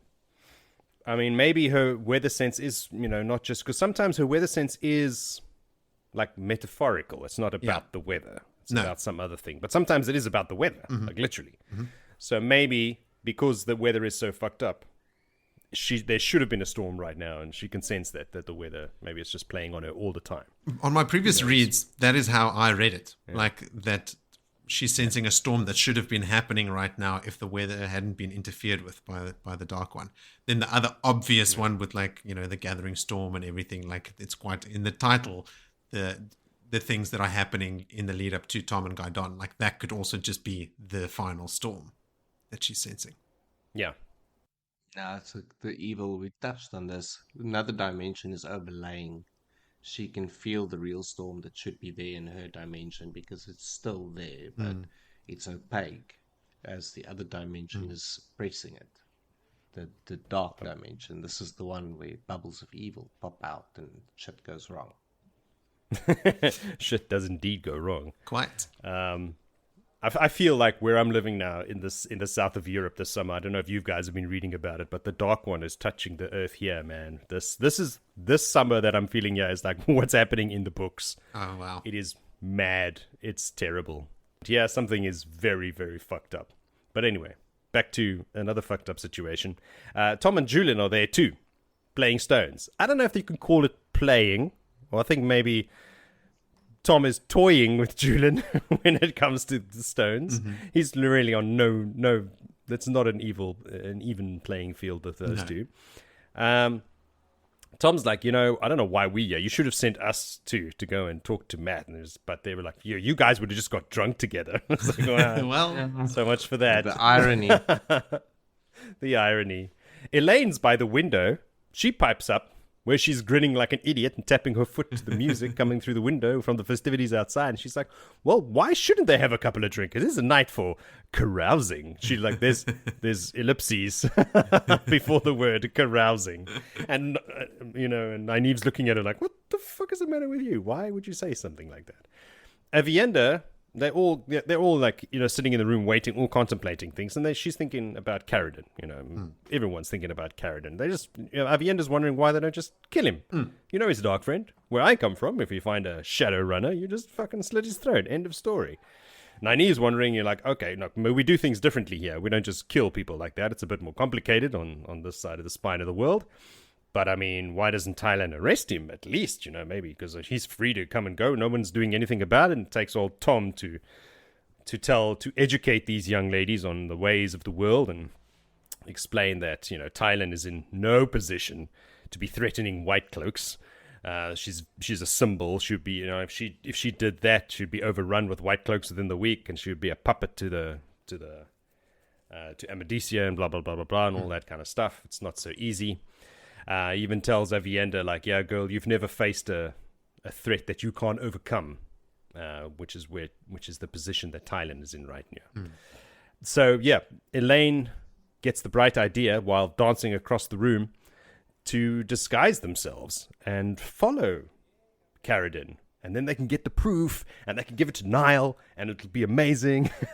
She's just babbling and dancing, and she is really, really, acting bizarrely at this point. So she starts throwing out the disguises that they've been using, weaving those mask of mirrors or whatever they're called.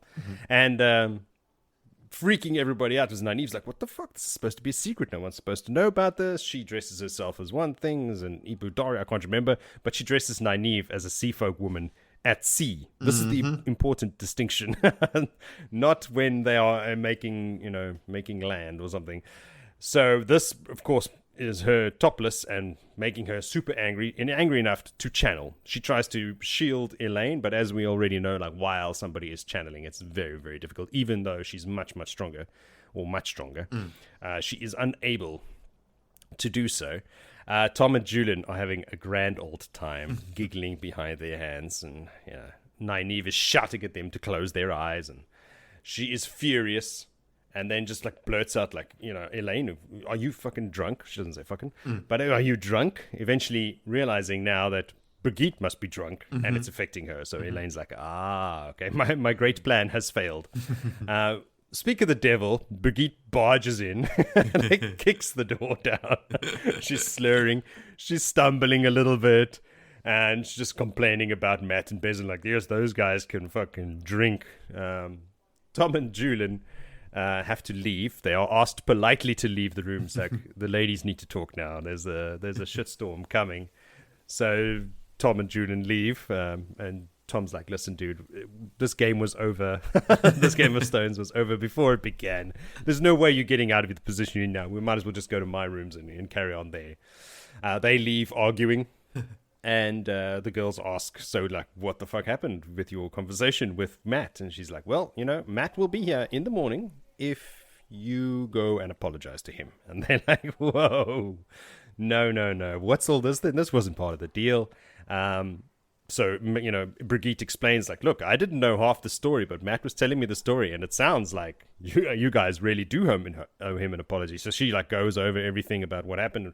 He's still pissed off about the rescuing him from the Stone of Tyr when they treated him so badly. So he is still holding on to old shit. But, he hadn't mentioned to her either about the Black Azure of the Forsaken, so he was still holding some stuff back. He's a good oak. He doesn't spill all the beans, but he gives them, he gave Birgitte the lowdown. Birgitte explaining the story in front of Aviendha. Aviendha's like, oh shit, you guys have toe towards Mat. Elayne immediately, and sort of reluctantly accepts, because she is like totally in this Aiel way now, with Aviendha trying to become second close sisters or whatever, sister wives or whatever the thing is going to be. First sisters. So she's like, yeah, you're right. No, I can't keep track of that shit. She's like, yeah, no, you're right. I do have toe. I don't like it, but I'm going to have to. Nynaeve, of course, is just like, fuck that noise. I'm not doing it. I'm not doing it. I'm not doing it. And that's how the chapter ends. Great one. It was a great one. I smiled all the way through. Yeah. You know what's coming when like Elayne starts slurring and stuff. You're like, oh yeah, here we go. They're getting smashed. Now there's a mention in here. It's just like that's not how the water bond is supposed to work. And Brigitte's like, maybe it's because we're both women. And but is it because of that, or is it just because the male warders are trained in the tower and they don't get drunk? That's not like they're not a bunch of guys that are out every Friday night getting boozy. I think that is kind of the catch-22 of bonding someone of the same sex. Like, you get different sensations through the bond. Like, it's also mentioned, like, isn't it mentioned when Birgitte gets all sexy times? That it also... Yes. Or Elayne does. Is it when Elayne sleeps with Rand eventually? That Birgitte senses. One of the two, and they also get, like, the other one's like, hoo-hoo, sexy times was had. And to go lock myself in a room. And a female Aes Sedai would feel her male warder also having sex. Like, she would notice that emotion through the bond. Emotion. Is it more pronounced? But now it's kind of like, maybe it's women. Like plugged in the emotions, plugged into the nervous system. There's sensation because Elayne starts slurring, so her nervous system is impacted. So maybe anything that impacts your sensory overload triggers. Yeah. So you feel the pain of being tortured. The same Elayne will feel the pain of being tortured. Because when Semirog was doing it, yes, to the Aes Sedai and her warder there, I mean, they were very much in tune about what was happening. It's like you said, Joe, they just don't know. I mean, this is Elayne asking, what does Elayne know about how the water bond is supposed to work? I mean, there are no Aes Sedai in this room that have had warders for a long time or spoken about it or researched it at all. Like, this isn't how it's supposed to work. Could just be, this isn't how I thought it worked. You know, like that's basically what she's saying. Exactly. Like the other Aes Sedai are trained and they choose a warder very carefully, and then they're shown how to do it, and other Aes Sedai advise them. It's common knowledge. These two are just fucking wandering around doing whatever they please. Getting hammered. Shit happened. You're getting hammered. Yeah. Willie, what else you got? Anything you want to lob in there? Nah, that's well-rounded. We'll continue on that sentiment. Mm-hmm. I had a note here about Mat was sort of getting his dagger ready before he goes into his room, knowing there's a woman in there. But then before going in, he actually decides he's not actually going to do anything with his daggers because of the memory of Melindra. Like, he has a flashback to a dagger sticking out of a woman's chest. So he wasn't ready to use it. I love that Birgitte calls him Horn Sounder, immediately confirming his theory and proving that she is in fact who he thinks he is. So when she says, yes, Horn Sounder, blah, blah, blah, he's like, oh, yes, Horn Sounder. Only a hero of the horn would call me that. It's cool that he speaks in the different dialects. Only Birgitte has noticed or mentioned this so far because she's the only one that was around for a lot of those dialects and things, right? So, like, even the Aes Sedai or people that notice he's speaking the old tongue, like I think Thailand also noticed, they don't know about the dialect. So it's just a cool little, interesting little wrinkle that Birgitte brings to like, it's one thing reading it in pages, but you're not hearing it. You're not hearing the local slang or slur or... Yeah. And then later when the girls are talking about like not going to the balls or anything, Nynaeve thinks to herself, only a fool would pass up a chance to dance. Nynaeve? Is that you? Nynaeve likes to dance, man. Yeah. And Aviendha responds with, there's only one dance she was willing to do with wetlander men. Yeah, that's what she said to Thailand. And Thailand looked at her like, what? What does that mean? Nynaeve thinks to herself that she's going to find land and bond him to her. Don't worry, he'll find you. He's coming. And then also... He's like right outside town now, isn't he? He's on his way. 6 kilometers He's away right from her. there. It's cool that RJ brings the travels of Jane Fastrider in. Aviendha is sitting on the ground reading the travels of Jane Fastrider right after we just met Noel again, which is a cool little link. What else? Interesting that Aviendha has started wearing the necklace from Egwene all the time. Like Nynaeve says she doesn't take it off. But maybe it's just because she's embracing like Wetlander fashion. She's wearing dresses now. Maybe she's wearing this necklace because she's not wearing the bracelet anymore. Not until Elayne has one like it too. Until Rand's given her something of same sentiment. But the Egwene necklace, Nynaeve notices she's wearing all the time now, which is interesting. Well, she's progressing to become a wise one. All wise one wear heaps of necklaces and shit. She's also wearing silk dresses and Wetlander fashion. There was an interesting little interplay between Tom and Aviendha when he tells her about like, well, you haven't faced anything, and she blushes, which is not something that Aviendha does. So I was wondering like why that specific interaction, maybe just recognizing the wisdom in what he was saying and then feeling like a small level of shame for judging Tylan too harshly for not acting against the White Cloaks. Or does it remind her of her struggles with Rand? Because he was saying, you've never faced something that you couldn't overcome. And then she was like, oh, I have. Well, there is a thing. Yeah. Good one. When Elayne makes Nynaeve look like a bare-chested sea folk woman, Aviendha is rocking to and fro, laughing out loud. Like she is also like, she thinks this is the funniest thing ever. And then Birgitte says of Mat, the young man has a hollow leg and a hole in his foot. He even outdrank Beslin. Wow. Mm-hmm. But we see in the next chapter, Mat pays for that reputation dearly. Yeah. Oh, it was hard to read. We'll get to it, but man, I can sympathize big time. Another great smackdown from Tom when Elayne refers to Beslin as a boy. He goes, that boy is the same age as you. Yeah. It's like they're going to corrupt him and everything. He's like, no. No, don't worry. I was just out with him right now. He's going to corrupt Mat, if anything. Birgitte says, Mat won't corrupt Beslin, nor would 9 feather dancers with a shipload of brandy. They wouldn't know where to begin.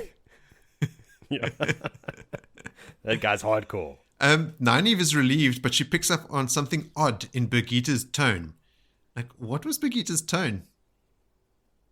Like, did she try to corrupt Beslin as well and failed? Because, Birgitte's like really forward, and now she's drinking as well. Like, maybe Birgitte's going, not even 9 feather dancers and like a shipload of brandy can corrupt him. Like, maybe Birgitte herself was actively trying to corrupt him or like bed him or something, and Beslin either gave her the bat or was too distracted. What else? I love that Elayne is trying to embrace Aviendha's culture. At first, she's like folding her legs and sitting on the floor, and then later with, like trying to meet the toe. Birgitte didn't even know it was the Black Archer and the Forsaken that Mat had saved the girls from. So Mat didn't mention that in his explanation. And I know it sounds like Mat's holding on to an old grudge, but Mat could quite likely have just mentioned it in passing. Like when Birgitte says, come help us, look for the thing, report to the tower, to the palace tomorrow. Mat could go, what? Report to those women? I saved them from the Stone of Tyr and they didn't even thank me. And then sort of like carried on with his life. I don't know that he necessarily gave a big old sob story about it, but you're right. Like he didn't mention the Black Archer or the Forsaken. Like Belol was there holding them. He was calling the shots there. So Aviendha says, you owe him thanks on your knees, and Julian as well. She says, you have towed to Mat Cawthon, and you have made it worse by the actions that I have seen. So the way that the girls have been treating Mat and Julian, she's saying, you should be on your knees apologizing, and that is only a beginning. An apology is a beginning, yet not enough to meet the toe now. Like Aviendha is quite serious about like just how much toe they actually have, which is good to see. Hold them account. Yes. That brings us then to the final chapter of this episode, which is chapter 22, called Small Sacrifices. Vil, could you please make the small sacrifice of summarizing this chapter for us? I shall make the small sacrifice of summarizing this small chapter. We are in the point of view of Elayne and the walk. has now commenced. The walk of The shame. Walk of The shame. walk of shame. A form of walk of shame has commenced, and she has a lingering pseudo hangover, as we've learned from the carousing that happened the night before with Birgitte. Nynaeve is adamant that she will not apologize. She is dead set Nynaeve, and obviously referring to everything that has been said about Mat. Birgitte did get some hangover remedy, which was obviously a Nynaeve level concoction of 4 things to make you pay for the fact that you chose to drink, and 2 things to make you feel better. Mixture. Nynaeve has now also been told now that to stop being a big sook and actually just get on with it. And they're dragging her literally. Look, you are coming with. This is happening. There's no 2 ways about it. But to Nynaeve being Nynaeve, she just won't let it go. She's still just being herself.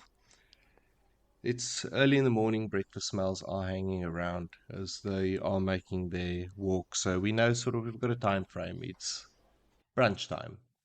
Breakfast brunch, 9:30, around there. Aviendha has actually suggested that they get switched to get even, like, give Mat a switch for them to get physically switched, which was quite a big shock to Nynaeve. Like, holy shit, like, Of course. the biggest fear would be that. It's everything that she can. To her body and her ego, right? Like she would never everything. live it down. Like, body, ego, life, the works. Like, and a proper heel switching. Probably like have to do it, like take your top off so that you hit bareback. Naked anyway, in the sun. let's not go down that garden path of sodomy. And Whoa. where was I? Now they get to the inn and is met by one of the young waitresses that and Nynaeve is obviously dropping notes for, like, yeah, that's probably one of the girls that he fondles on his knees and what. She's being the real Nynaeve. And they get referred to where his room is, and there's a knock at the door and no one's answering. And Nynaeve is like, oh cool, nothing's gonna happen, we're gonna get away here. So Elayne does the right thing and just opens the door and goes in. And there is a drink-sodden man on the bed, still with his scarf on, with one boot on, with the other boot on the dresser washer stand by the wash basin. Why it's up there, no one knows, but there's clean water in the wash stand.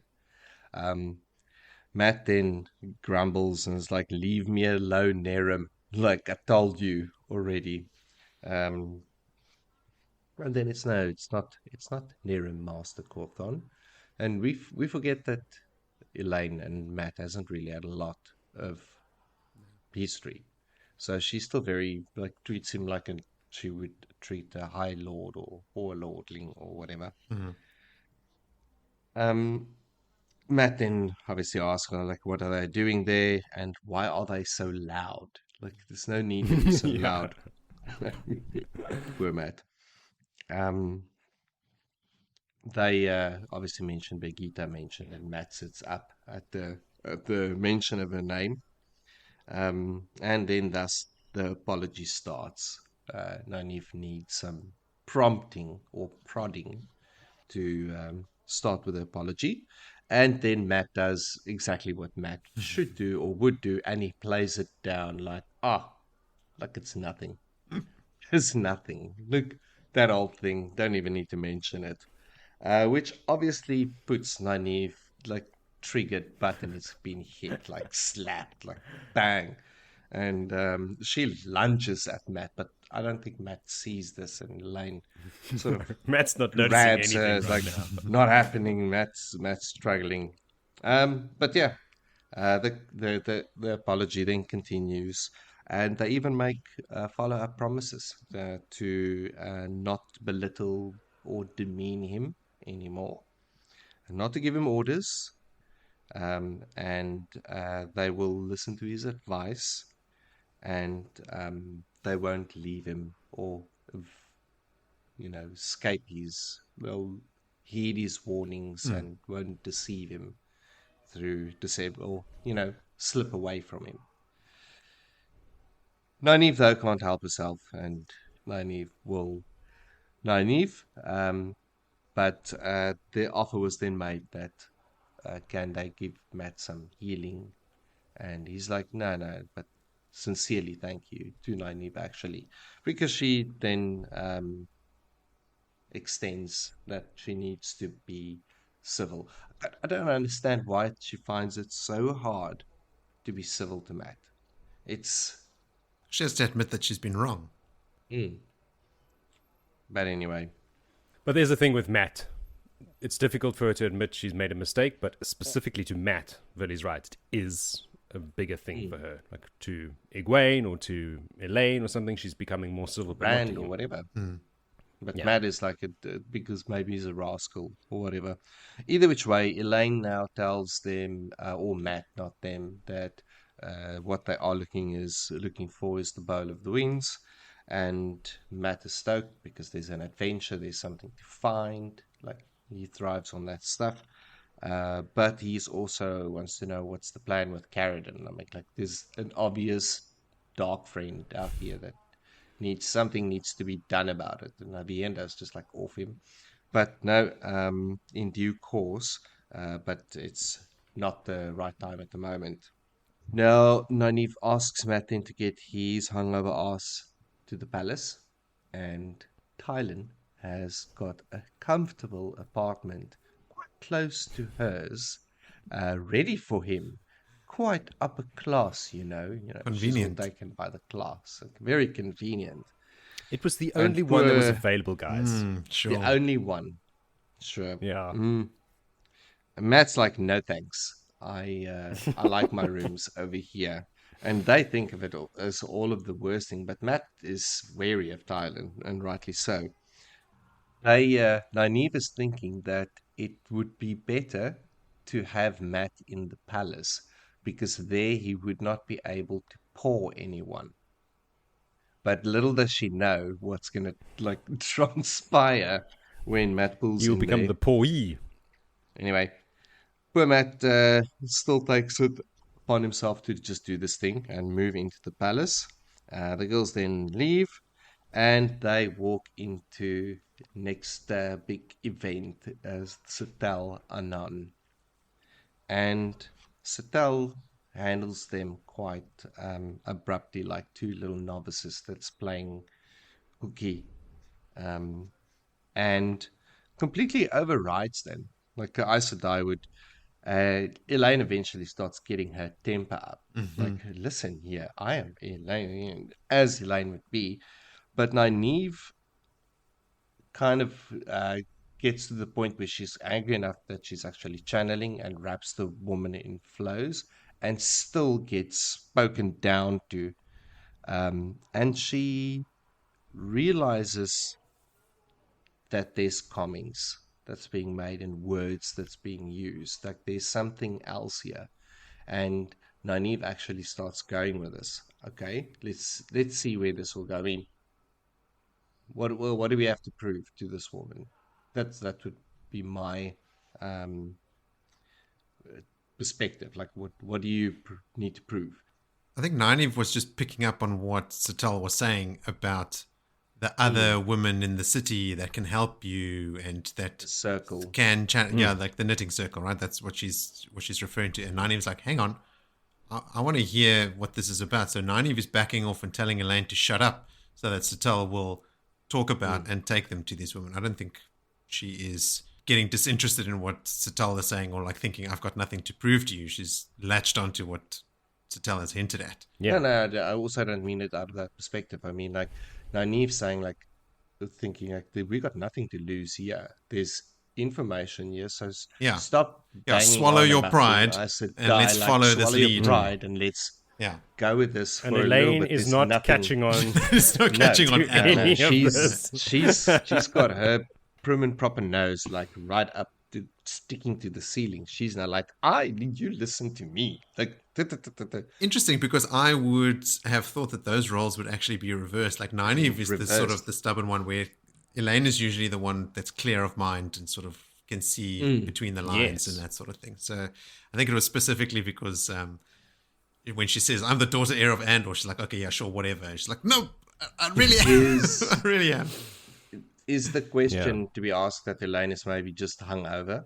Like pseudo Probably. Yeah, maybe. doesn't help Little her in this residual. situation. It's very possible. But either which way, there's a lot of lolling for me about what's going down in that whole situation. But Satel doesn't make it, she makes it extremely clear, like what her history is, right? Like the way she's talking about yeah, the tower yes. Like, and the reverence Were she you has for the kicked out, Aes or Sedai. are you a runaway? Her general, she's using words used by Aes Sedai. Yeah, all the terms Yeah. that they use, just quite clearly. Crystal clear. But Nynaeve takes the lead. She takes her ring off very easily, puts it away, and it's like, okay, yes, let's do this. Like she's like, oh well, at least this one can understand and pick up with it. But we'll work with the highborn so-called lady over here, Yeah. and get her on the right path. And then tells Nynaeve to talk to a friend to come right the sulky and pouty Elayne. And that's the end of that chapter. We have a new pathway. A lead. Well, yes, because they Yeah. finally went to Mat, and Mat's the Viren. Nature has already worked everything in the background for them. It's like I've been living with your link. All you have to do is come to my inn. I wonder if RJ wanted to give us something to like about Nynaeve again after just acting this way with Mat. Like, okay, make Nynaeve the clear-headed one, yes, just so that we're back on board with Nynaeve again. We don't hold it against her that she is so petty. Because she is quite literally taking her ego and putting it away and like taking off her ring, which is something that the Aes Sedai do all the time when they're traveling incognito. So they take their ring off all the time. So it's just Elayne that has this like point of pride. Like she can't let go of it. And that's why it's like, doesn't want to take off her ring or admit that she's not Aes Sedai when Nynaeve can. So, yeah, I wonder. I think it was her like maybe just Yeah, that too, yeah. like just like trying to be like you listen to me, like stubborn arguing, maybe just a little drunk. That scene where Matt sits up on the bed and swings his feet over and then stops and holds the bed and puts his head down. Like, man, I identified I know with that that feeling. so badly. I'm feeling nauseous just thinking about it. I sat up. Now I need to take a break. Just give This me is as much as I can do right now. I don't miss that feeling at all. No. No. What else? Anything else you guys want to lob in there? Nope, not from my end. I did the recap. I've done Don't my ask any job. more of me. The woman on the sign of the wandering woman is staring hopefully into the distance, further fueling my suspicion that it is Satel herself, that she is the wandering woman looking for a new life after being burnt out. The one-legged beggar outside the inn is given a coin, and he grins, and he puts it away, but he stays there despite being able to feed himself well for days. So I wonder if he's one of old spy. Cully's spies. He's keeping an eye on the inn where it's known Mat is staying. He's right outside the wandering woman. Yeah. Possibly. Because there's a whole interplay that happens there, and why? Yeah, that just dawned on me. Like in John Wick, all the homeless people are actually part of some secret society that watch Are the whole they? city. Okay. Yeah. You've not seen John Wick?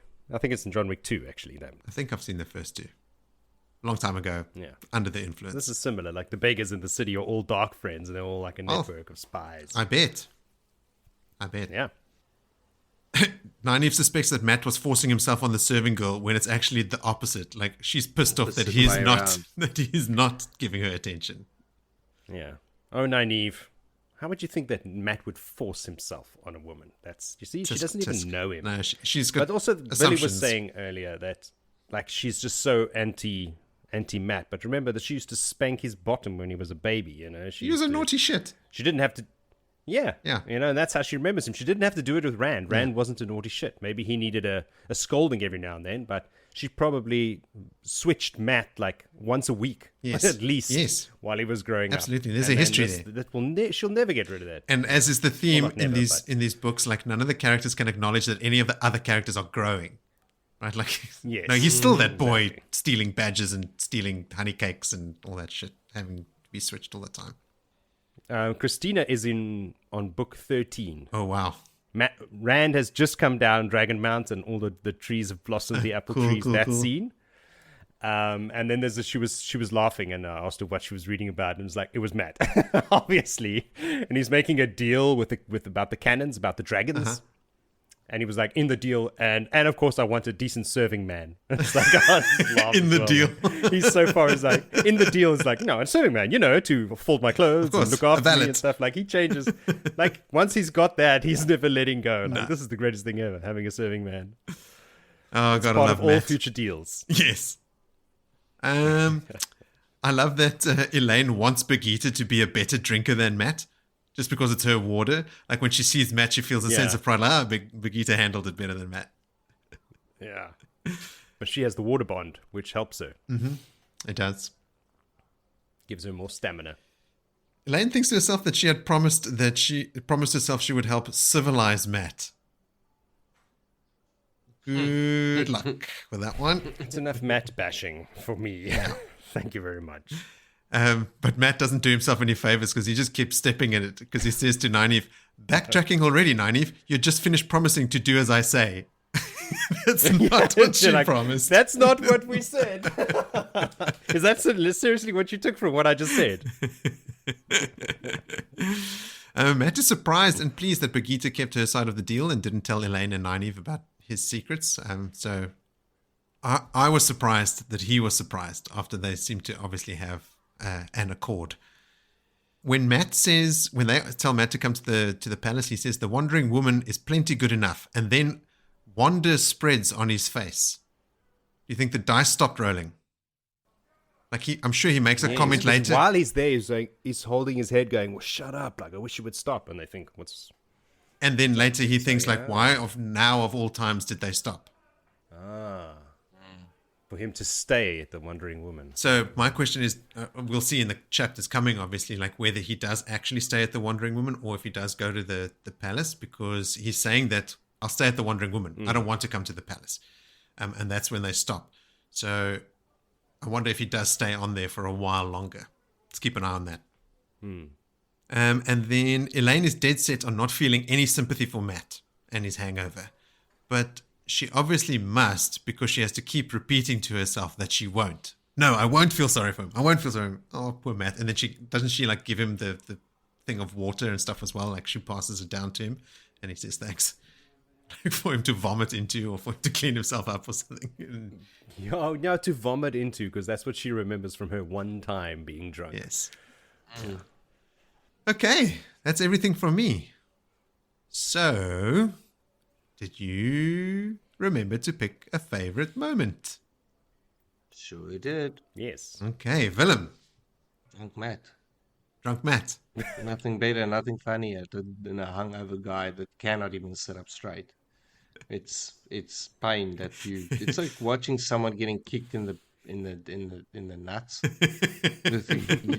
You cringe because It's Painfully funny, relatable. Yeah. it's funny but sore at the same time. You feel it.